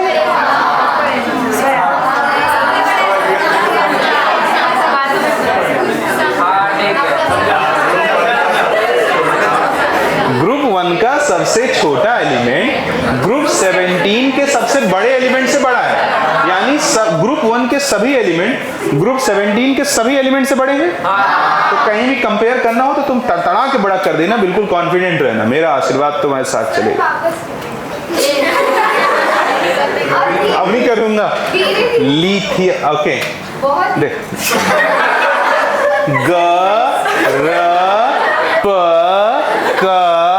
सबसे छोटा एलिमेंट ग्रुप 1 का सबसे छोटा एलिमेंट लिथियम, ग्रुप 17 के सबसे बड़े एलिमेंट आयोडीन से क्या है? बड़ा है। पता ना? इसलिए सारे ग्रुप 1 के एलिमेंट सारे ग्रुप 17 से क्या होंगे? बड़े। नहीं समझा? ठीक है। शरीर के पिछले हिस्से पे यहाँ देखो मसाज किया करो, ऐसे ऐसे ऐसे ऐसे ऐसे ऐसे, तो उससे थोड़ी अंडरस्टैंडिंग क्या हो जाएगी? बढ़ जाएगी। It's a very important. और कुछ बचा है क्या? रुको। हाँ, एक बात और बची हुई है। 6 देखो, 6 क्या है? Li+। क्या बोला? अरे हंसते ही मत रहे ना। Li+। तुमको क्या प्रॉमिस किया था कि पूरे देश में कोई हाथ नहीं पकड़ सकता? तो वो तो प्रूफ करना पड़ेगा ना। केवल कहने से काम चलेगा क्या? कहने से काम नहीं चलेगा। Li+Mg+2 से क्या होगा? बड़ा। जबकि Li+ में सिर्फ 2 इलेक्ट्रॉन है, 1s2, और यहाँ क्या है? 1s2, 2s2, 2p6। यहाँ जो टेस्ट इलेक्ट्रॉन होगा उस पर 9 इलेक्ट्रॉनों का रिपल्शन लगेगा, और यहाँ जो टेस्ट इलेक्ट्रॉन है उस पर 1 ही इलेक्ट्रॉन। तो वही बच्चे वाला एक्सपेरिमेंट समझ लेना, ठीक है? समझे कि नहीं समझे? यहाँ 1 इलेक्ट्रॉन का रिपल्शन इतना जबरदस्त होगा जो यहाँ 9 इलेक्ट्रॉन का नहीं होगा। रीजन? क्योंकि वो सबसे छोटे ऑर्बिटल में मौजूद है, इलेक्ट्रॉन डेंसिटी बहुत ज्यादा होगा। वही एग्जांपल जो पीछे बताया कि एक माँ बाप के 1 बच्चे हैं, और 100 बच्चों पे कितने? 50 लाख। तो प्रति बच्चा इनकम वहाँ ज्यादा आया था, ठीक है? अबे 1 लाख वाले ज्यादा आया था। वो तो बेसिक सेंस है ना। ज्यादा कह रहा हूँ, किसका ज्यादा कह रहा हूँ समझ सकते हो ना? नहीं समझा? हाँ। तो Li+ बड़ा होता है Mg+2 से। 6 बातें हो गई। ये 6 बातें जहां भी आती हैं वहां लोग गलत कर देते हैं। वो आंसर गलत टिक करके आ गए। बट बातें अभी समाप्त नहीं हुई। ये आपने ग्रुप वाइज वेरिएशन में हर्डल्स को फील किया है। जो भी ग्रुप वाइज कंपैरिजन होगा उसमें ये हर्डल्स हैं जो आएंगी और आपको क्या कर देंगी, प्रॉब्लम। अब हम पढ़ेंगे पीरियोडिक वेरिएशन। क्या पढ़ेंगे? Periodic variation. तो पीरियोडिक वेरिएशन में सबसे बड़ा मिथ जो चलता है पूरे देश में वो ये चलता है कि लेफ्ट टू राइट जाने पर इफेक्टिव न्यूक्लियर चार्ज बढ़ता है। चलो मान लेता हूँ बढ़ता है। ये तो कम ही लोग जानते हैं। कितने से? तो बाई, अगर इफेक्टिव न्यूक्लियर चार्ज बढ़ता है 0.65 थे तो साइज क्या होती है, घटती है। ऐसा लगता है कि लेफ्ट टू राइट जाने पे साइज क्या होनी चाहिए, कम होनी चाहिए। बट यहाँ तो कुछ अलग सीन है। देखो सबसे पहले देखो, साइंस टीचर विनीता किरमानी, मन पे को ना कॉपर जिंक। बोलो हाँ। समान तौर पे बात किया जाए तो साइज क्या होनी चाहिए, कम होनी चाहिए लगातार लेफ्ट टू राइट जाने। बट ऐसा कुछ भी होता, अगर ऐसा होता तो मैं इसे यहाँ लिखता ही नहीं। जो मैं लिखूँ वहाँ समझ लो कि खेल बनने वाला है। आई बात समझ में? तो सवाल पैदा हुआ कि फिर होता क्या है। ये नहीं होता तो क्या होता है? तो देखो क्या होता है। साइंस टीचर विनीता किरमानी, मन पे को ना कॉपर जिंक। ध्यान पूर्वक देखना, जितना गहरा समर्पण उतना जबरदस्त नॉलेज।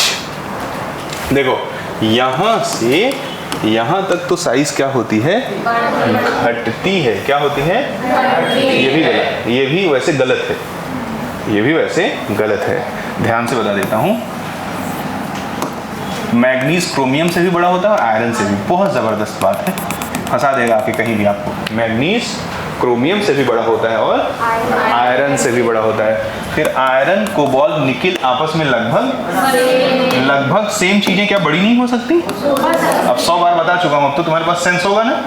आयरन कोबाल्ट से और कोबाल्ट निकिल से एक्चुअली बड़ा होता है, बट इतना ही बड़ा होता है कि लगभग बराबर होता है। अब तो ये बात समझने के कैपेबल हो गए ना? ठीक है, अब आगे जरा देखो। निकिल के बाद ये जो कॉपर और जिंक है यहाँ साइज बढ़ जाती है। तो मैं इसे मैं इसे एक्सप्लेन कर सकता हूँ कि ऐसा क्यों होता है। देखिए यहाँ से यहाँ तक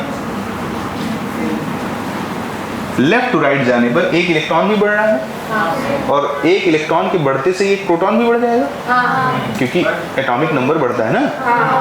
अब स्कैंडियम का समझ गया ना। तो लेफ्ट टू राइट जाने पर शील्डिंग इफेक्ट बढ़ता है और न्यूक्लियर चार्ज भी बढ़ता है। तो न्यूक्लियर चार्ज बढ़ेगा तो इफेक्टिव न्यूक्लियर चार्ज नहीं बढ़ेगा? बढ़ेगा। बोलो हाँ। लेकिन जो इंक्रीज इन शील्डिंग इफेक्ट है वो ज़्यादा डोमिनेटिंग है।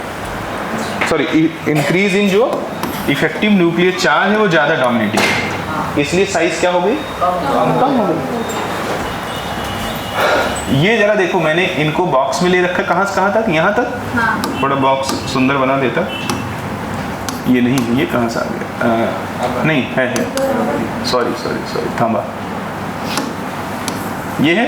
बोलो अब यहाँ देखो, मैग्नीज इससे और इससे दोनों से क्या होता है, यानी कि मैग्नीज का क्या भारी है, शील्डिंग इफेक्ट। किस पे भारी है? इफेक्टिव न्यूक्लियर चार्ज पे भारी है। बोलो हाँ। कितना %? आयरन कोबाल्ट और निकिल में शील्डिंग इफेक्ट में जो इंक्रीज है वो कंपनसेट कर दिया जाता है किससे? Effective nuclear. और यहाँ ससुरी क्या बढ़ जाते हैं? इफेक्टिव न्यूक्लियर चार्ज बढ़ जाता है किससे? शील्डिंग इफेक्ट से। सॉरी, समझे क्या? कितना %? 100%। ठीक है, ये तो सब हो गया। रीजन तो सब ठीक है। अब मेन याद रखो क्या? Science teacher Vinita Kirmani. मुझे याद है, एक इंसान को याद हो सकता है, दूसरे को क्यों नहीं? बहुत सिंपल सी बात है। और मेरा मैथमेटिकल बैकग्राउंड, मैं क्या जानूँ याद करना क्या होता है? मैंने ज़िंदगी में समझा है, टेक्निकल बैकग्राउंड है मेरा। तो जब मुझे याद हो सकता है तो तुम्हें याद हो सकता है। साइंस टीचर विनीता किरमानी, यहाँ तक तो घटेगा। बोलो मैग्नीज, बहुत भारी बात है, बहुत। कितने क्वेश्चन में इसी की वजह से गलत हो जाएगा। और फिर आयरन कोबाल्ट निकिल, उसके बाद निकिल, कॉपर, ये ओवरऑल है। अब इसको मैं पहले तो याद रखता हूँ, फिर नॉलेज से सेटिस्फाई कर देता हूँ। ऐसा नहीं सेटिस्फाई करके फिर याद रखता हूँ, पहले याद रखता हूँ, फिर ऐसा ही रिजल्ट आए ऐसी बात बोल देता हूँ। समझा या नहीं समझा? तो ओवरऑल ये मेमोराइजेशन का खेल है, और मेमोराइजेशन उसको कभी नहीं होता है जो कंटिन्यूअस अननेसेसरी चीज़ों में इन्वॉल्व रहता है। आपको अगर इसे याद रखना है तो आपको बिल्कुल साधु महात्मा जैसा बिहेव करना पड़ेगा, और याद किया जा सकता है। ये मैं तुम्हें प्रूफ करके दिखा दे रहा हूँ, याद किया जा सकता है। तो ये पीरियोडिक वेरिएशन में सबसे पहला और सबसे इम्पॉर्टेंट बात हुआ। उसके बाद अभी बहुत सारी बातें हैं। देखो इतनी बात हो गई अगर, तो अब पीरियोडिक वेरिएशन में एक बहुत ज़बरदस्त चीज़ है। पूछो क्या? वेरी इंपॉर्टेंट क्या है कि जो तुम्हारे लैंथेनॉइड्स होते हैं, लालू, सीमा, प्रीति, नंदा, पीएम, संग, यूरोपियन गार्डन में टीवी देखे, होल अर्निंग टीम अब लुटेगी। बोलो हाँ। लेफ्ट टू राइट अगर यहाँ जाएंगे तो यहाँ पे साइज घटेगी नहीं, साइज तेजी से घटेगी। पूछो क्यों? क्योंकि यहाँ 4F आ गया कि नहीं? सबसे पहली बार पूरे पीरियोडिक टेबल में 4F कहाँ आता है? सीरियम में। 58 के खुलते ही 4F आ जाता है। अब ये तुम लोग जानते हो कि नहीं? अबे नहीं जानते हो तो प्रत्यक्ष को क्या प्रमाण चाहिए? 1s2 2s2 2p6 3s2 3p6 3d में नहीं जाएगा, 4s2 3d10 4p6 4d में नहीं जाएगा, 4f में नहीं जाएगा, 5s2 4d10 5p6 5d में नहीं जाएगा, 5f में नहीं जाएगा, 6s2 56 हो गया। 56 के बाद कितना बचा? 2। कहाँ डाल दूं? 4f में। मैंने तुम्हें सिखा रखा है कि जबरदस्ती एक इलेक्ट्रॉन निकाल के कहाँ डाल दो? 5d में। तो क्या हो गया? 4f1 5d1 6s2। बोलो हाँ। ये 4f में पहली एंट्री हो गई कि नहीं? कितना %? सीरियम धरती का वह एलिमेंट है जिसमें सबसे पहले 4f भरता है, यानी कि पुअर शील्डिंग इफेक्ट सबसे पहले कहाँ आता है? तो लेफ्ट टू राइट जाएंगे तो यहाँ साइज घटेगी नहीं, साइज बहुत तेजी से घटेगी due to poor shielding effect of 4f सबसे। इसे क्या बोलते हैं? Lanthanoid contraction. बोलो। चाहे तो तुम लैंथेनॉइड कॉन्ट्रैक्शन को 2 तरह से डिफाइन कर सकते हो। पूछो कैसे कैसे? पहला तो तुम बोल सकते हो कि when we jump from 5th period to 6th period, the size of 5th period elements and 6th period elements are almost same due to the poor shielding effect of 4f subset, which is known as बोलो। या ऐसे बोल सकते हो when we move from left to right in periodic table, especially in period number 6, ये 6 है ना, then size is not decreases, size is rapidly decreases due to poor shielding effect of 4f subset, which is also known as lengthened contraction। जहां भी size 4f की वजह से effect हो रही हो उसे अपन क्या बोल सकते हैं? नहीं समझा? साइज घट नहीं रही, साइज तेजी से घट रही है। नहीं समझ में आ रहा? Due to lanthanoid contraction. पक्का? कितना % पक्का? बट मेरे भैया ये कौन है? EU। और ये कौन है? बस साले बड़े बदमाश है ये। पूछो कैसे? इनका एक ग्राफ याद रखना, यहाँ पर मैं लिख देता हूँ एटॉमिक नंबर, यहाँ पे लिख देता एटॉमिक रेडियस। ये ऐसे, ये EU है और ये YB है। एटॉमिक नंबर बढ़ने से सबका रेडियस क्या हो रहा है? लेकिन ये 2 हैं जिनका रेडियस थोड़ा थोड़ा क्या हो जाता है? Superior acceptor. समझा क्या? नहीं समझा?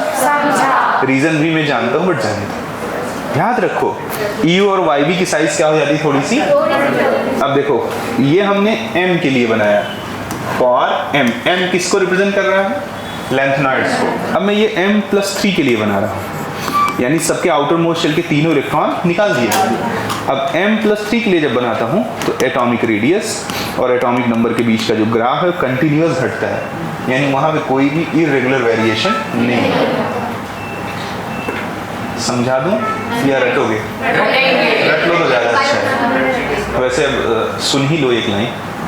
EU और YB का जब इलेक्ट्रॉनिक कॉन्फ़िगरेशन करोगे तो तो तुम पाओगे इनके आउटर मोस्ट शेल में इलेक्ट्रॉन बिल्कुल भी अलग है, यानी मेटालिक बॉन्डिंग का स्ट्रेंथ बहुत कमजोर होता है, इसलिए इनकी साइज क्या हो जाती है, थोड़ी सी बढ़ जाती है। अब मैंने इनका इलेक्ट्रॉनिक कॉन्फ़िगरेशन तुम्हें डेप्थ में अभी सिखाया नहीं है, क्योंकि एफ ब्लॉक में भी तो थोड़ा बहुत पढ़ाने को होना चाहिए, नहीं तो कहते थे सर ने एफ ब्लॉक नहीं पढ़ाया। अबे अब क्या पढ़ाऊँ एफ ब्लॉक, सब तो यही बता दिया, बोलो। तो वहाँ भी थोड़ी बहुत चीज़ें बताने को रहनी चाहिए। तो देखो याद रखो भयानक तरीके से क्या कि लेफ्ट टू राइट जाने पर जो है लैंथेनॉइड्स में साइज बहुत तेज़ी से घटती है, लेकिन EU और YB की साइज तुरंत बढ़ जाती है। उसमें ये ग्राफ तुम्हारा बहुत हेल्प करेगा, समझा क्या? तो ये देखो अभी हम लोग पीरियोडिक वेरिएशन की बवासीरें पढ़ रहे हैं कि नहीं? तो एक नया बवासीर निकल के आ गया, कौन? EU और YB। नहीं समझा अच्छे से? ठीक है, अब जरा देखो आगे चलते हैं। आगे हम लोग बात करेंगे किसकी? लेफ्ट टू राइट मूवमेंट की बात कर रहे हैं, यानी पीरियोडिक मूवमेंट की बात कर रहे हैं। पीरियोडिक मूवमेंट की बात करेंगे तो हम बात करेंगे आइसो इलेक्ट्रॉनिक स्पीसीज। किसकी बात करेंगे? स्पीसीज। आइसो इलेक्ट्रॉनिक उसमें बोलते हैं जिसमें इलेक्ट्रॉनों की जो number of electron is same. For example we are discussing about Na+, Mg+2, Al+3 as well as suppose we have F-। बोलो अगर मैं इनको ध्यान पूर्वक देखूं तो देखो इसमें जो प्रोटॉन्स हैं वो कितने हैं? 9, इसमें 11, इसमें 12, इसमें 30। इलेक्ट्रॉन्स की बात करूं 10, 10, 10, 10। बोलो हाँ। तो इस पे जो शील्डिंग इफेक्ट होगा कितने इलेक्ट्रॉनों का होगा? 9, 9। अबे बोलना 9, 9। अरे आउटर मोस्ट शेल का एक टेस्ट इलेक्ट्रॉन होगा, अंदर के 9 इलेक्ट्रॉन रिपल्शन लगा रहे होंगे, यानी इन सबों पे जो रिपल्शन है वो क्या है? सेम। रिपल्शन क्या है? सेम। इसका मतलब जो चीज सेम होता है उससे फैसला नहीं होता। अभी मैं पूरी क्लास को 100 रुपए बांट दूं तो कोई जान पाएगा कौन अमीर है? क्योंकि उस 100 रुपए से कोई फर्क नहीं, क्योंकि वो सबको मिला है। बोलो ठीक है। अब जरा देखना, यानी जो चीज सेम है वो डिसाइडिंग फैक्टर नहीं हो सकती। डिसाइडिंग फैक्टर क्या होगा? देखो प्रोटॉन्स डिफरेंट है कि नहीं? यानी प्रोटॉन्स डिफरेंट है यानी फोर्स ऑफ अट्रैक्शन डिफरेंट है। बोलो तो फोर्स ऑफ अट्रैक्शन क्या है? फोर्स ऑफ अट्रैक्शन डिफरेंट है। बोलो हाँ। और शील्डिंग इफेक्ट क्या है? सेम। तो फोर्स ऑफ अट्रैक्शन ज्यादा कहाँ होगा? जहां पे प्रोटॉन ज्यादा होंगे। फोर्स ऑफ अट्रैक्शन वहां ज्यादा होगा जहां नंबर ऑफ प्रोटॉन ज्यादा होगा। और नंबर ऑफ प्रोटॉन कहाँ ज्यादा है? तो Al+3 साइज छोटी हो जाएगी। तो यानी कि अगर मैं रेडियस का डिक्रीजिंग ऑर्डर लिखूं तो सबसे बड़ा कौन होगा? F-, फिर कौन होगा? Na+, फिर कौन होगा? Mg+2, फिर कौन होगा? Al+3। अगर इसको बहुत बारीकी से देखोगे तो एक बहुत बेसिक सा ट्रिकी पॉइंट निकलेगा। पूछो क्या? कि जो एटॉमिक रेडियस होता है आइसो इलेक्ट्रॉनिक स्पीसीज में inversely proportional to atomic number होता है। जिसका एटॉमिक नंबर कम है देखो वो सबसे बड़ा है, और जिसका एटॉमिक नंबर ज्यादा है वो सबसे छोटा है। ठीक है, ये तो हो गया। ठीक, ये सब कुछ समझने के बाद ये कई लोग सिर्फ यही पढ़ लेते हैं। ठीक है, उम्मीद करता हूँ कि आपको जैसा अच्छा लगे वही जाने। Any problem? ठीक है, इसमें बहुत सारे क्वेश्चन मैं बना सकता हूँ। जैसे मैंने लिख दिया S-2 एरागोन पोटेशियम प्लस Ca+2। बोलो हाँ। ये सबके सब आइसो इलेक्ट्रॉनिक है because the number of electrons is 18 in every species. अगर नंबर ऑफ इलेक्ट्रॉन्स 18 है तो एटॉमिक रेडियस का डिक्रीजिंग ऑर्डर क्या हो जाएगा? जिस इसमें सबसे कम एटॉमिक नंबर किसका है? सल्फर। उसके बाद उसके बाद उसके बाद बोलो। अगर कहीं आपसे क्या कह दे? आपसे कह दे N पे -3, F पे -1, O पे -2। तो देखो सबसे कम एटॉमिक नंबर कितना है? N पे -3, फिर O पे -2 और फिर किस पे? F पे -। बोलो। तो बहुत नॉर्मल सी बात है। On the behalf of atomic number we can decide the atomic radius of all iso electronic species. बोलो हाँ। कितना परसेंट था? 100%। लेकिन बात अभी खत्म नहीं हुई है। अब देखो हेडिंग है ये H and H-।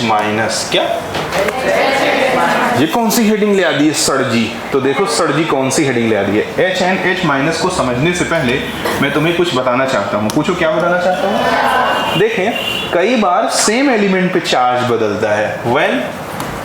when charge vary on same element. क्या लिखा है बच्चों? For example here we are writing AL plus 2 and AL plus 3. Here we are writing n minus 3, n minus 2, n minus 1 and n. बोलो हाँ। यहाँ एक ही element है aluminium जिस पे चार्ज बदल रहा है, एक ही एलिमेंट है नाइट्रोजन जिस पे चार्ज बदल रहा है। ऐसे केस में जो डिसाइडिंग फैक्टर होता है Z/E। कौन होता है? Z/E को जरा गौर पूर्वक समझो। अगर कहीं मान लो Z/E बढ़ता है तो ऐसा कब पॉसिबल है? जब Z बढ़े और E घटे। और अगर कहीं Z/E घटता है तो ऐसा कब पॉसिबल है? जब Z E बढ़े। बोलो हाँ। अब यहाँ तो Z हमेशा कांस्टेंट रहता है। बोलो कांस्टेंट चीजें भी बढ़ घट सकती हैं। बताऊँ कैसे? मान लो मैं और दीदी 100 रुपए लेके 1 तारीख को निकले। अब मान लो दीदी कंजूस है और मैं रोज 10-10 रुपए खर्च कर रहा हूँ, तो दीदी का पैसा कांस्टेंट है, फिर भी मेरे रिस्पेक्ट में बढ़ रहा है क्योंकि मेरा क्या हो रहा है? समझे कि नहीं समझे? पक्का ना? तो देखो यहाँ पे Z क्या है? कांस्टेंट है, लेकिन इलेक्ट्रॉन्स क्या हो रहे हैं? वेरी कर रहे हैं। तो जरा देखो, जब भी Z/E बढ़ेगा यानी प्रोटॉन के रिस्पेक्ट में इलेक्ट्रॉन कम हो रहा है, प्रोटॉन के रिस्पेक्ट में इलेक्ट्रॉन कम हो रहा है यानी शील्डिंग इफेक्ट और जो है न्यूक्लियस अट्रैक्शन, तो साइज क्या हो जाएगी? Z/E घट रहा है, इसका मतलब क्या है? Z तो कभी बदलता नहीं एक एटम का।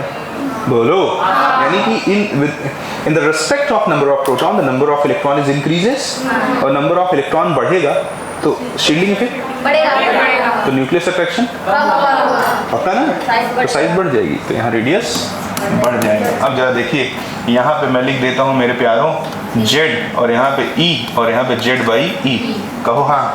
यहाँ Z कितना है? 13, यहाँ 12, हाँ थैंक गॉड, 13 और यहाँ पर कितना हो जाएगा? 13, 12, 11। Z/E यहाँ क्या हो जाएगा? 13/13, 13/12, 13/8। पक्का?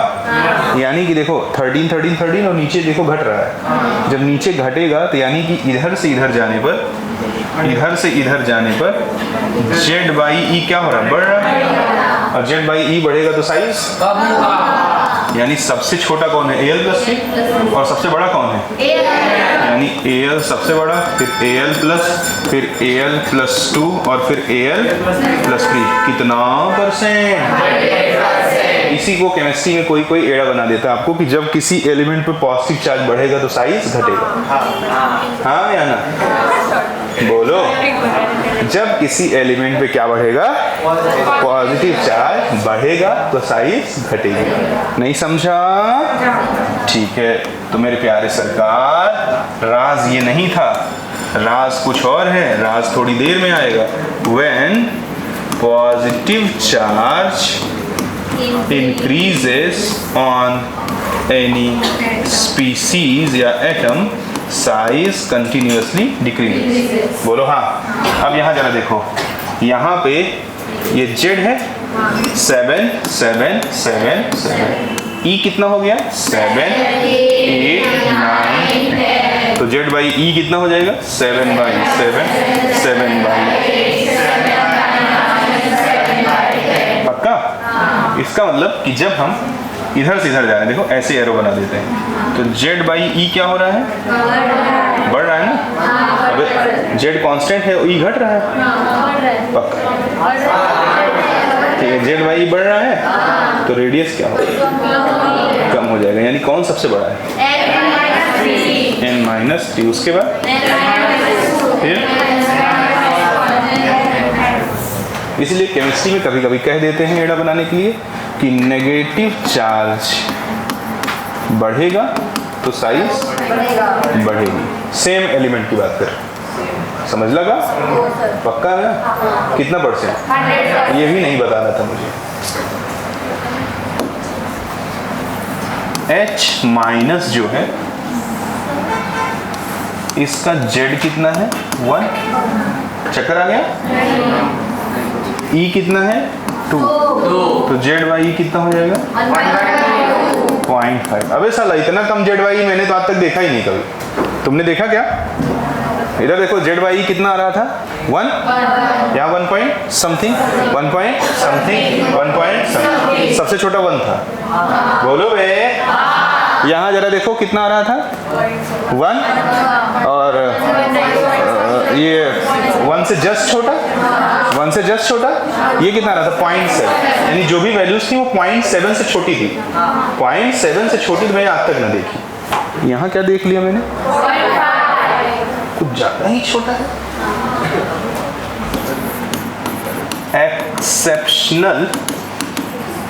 एक्सेप्शनली स्मॉल या एक्सेप्शनली छोटा। बोलो हाँ। तो जब इसका जेड वाई एक्सेप्शनली छोटा होगा तो जेड बाई ई छोटा होने से साइज, तो साइज बड़ा नहीं होगा, एक्सेप्शनली बड़ा होगा। चक्कर आ गया? बोलो। H माइनस इतना कमीना होता है, ये बी आर माइनस से बड़ा होता है। समझे कि नहीं समझे? तो 2 क्वेश्चन आएगा जहां तुमको वो 2 मिनट में रगड़ देगा। पूछो क्या? तुमसे पूछेगा H F Cl Br को एटॉमिक रेडियस के डिक्रीजिंग ऑर्डर में रखो, तो तुम कहोगे Br Cl F H, क्योंकि H में जो 1s एक ही इलेक्ट्रॉन है। बोलो। कोई शील्डिंग फील्डिंग नहीं है, सबसे छोटा है। नहीं समझा? अब ये तो समझ लेते होगे ना। चलो फ्लोरीन क्लोरीन ब्रोमीन है ना, तो ब्रोमीन बेटा बड़ा है, ठीक है। लेकिन वो जब तुमसे पूछेगा H minus F Cl Br, तो तुम्हें तोते उड़ जाएंगे। तुम क्या करोगे? Br Cl F H minus. क्यों करोगे? क्योंकि तुम्हें लगेगा कि F Cl Br में तो Br सबसे बड़ा है, और H माइनस के पास टोटल इलेक्ट्रॉन 2 है, तो क्या लिखोगे 1s2, और यहाँ क्या लिखोगे 1s2 2s2 2p5, यहाँ 3s2 3p5, यहाँ 4s2 4p5, यानी यहाँ पे टोटल 2 शेल हैं, यहाँ पे 3 शेल हैं, और यहाँ पे 4 शेल हैं। बोलो हाँ, 1 2 3 4। तो तुम्हें लगेगा कि फिर भी वही सबसे छोटा है, क्योंकि वहाँ पे 1 शेल है, और तुम ये लिख दोगे और गलत हो जाएगा। आंसर क्या आएगा? H माइनस कितना %? ठीक है। तो अब हम अगर पीरियोडिक वेरिएशन की बात करें, तो पीरियोडिक वेरिएशन में भी हमने बहुत सारी बातें सीखी। बोलो। उन सभी बातों में क्या कुछ बच गया? क्या कुछ नहीं बचा? ठीक है। तो पीरियोडिक वेरिएशन में आपको याद क्या होना चाहिए, ये बताओ। आपको याद होना चाहिए साइंस टीचर विनीता किरमानी, उसके बाद किरमानी, उसके बाद आयरन कोबाल्ट निकेल, या इसी को क्या लिख सकते हैं, आयरन बड़ा होगा, कोबाल्ट से कोबाल्ट बड़ा होगा, निकेल, दोनों एक ही बात है। ठीक है। और क्या लिख सकते हैं? Nickel copper zinc. और क्या लिख सकते हैं? H minus is greater than और इक्वल टू Br माइनस। और क्या लिख सकते हैं? क्या लिख सकते हैं?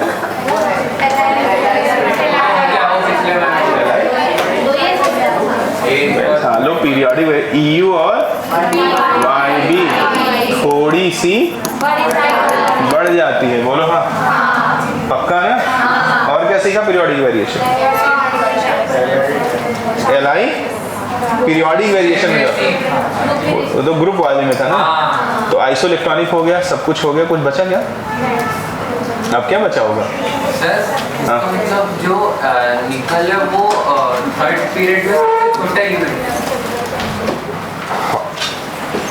क्या बोला? मतलब जो निकल है वो 3rd पीरियड में सबसे, 4th पीरियड। हाँ 4th पीरियड में सबसे। ठीक है। अब देखो, अब फाइनल क्या सीखे तुम? फाइनल क्या सीखे? देखो, इतना भी आसान नहीं है। क्लास में बैठ के सुनना और उसको होल्ड करना, दोनों 2 बातें होती हैं। मैंने सीखा, देखो, नंबर 1 Li प्लस बड़ा होता है Mg+2 से। नंबर 2 Li बड़ा होता है आयोडीन से। नंबर 3 मैंने सीखा कि एल्युमिनियम बड़ा होता है गैलियम से, पोटेशियम बड़ा होता है बेरियम से। नंबर 5 मैंने सीखा H माइनस बड़ा होता है Br।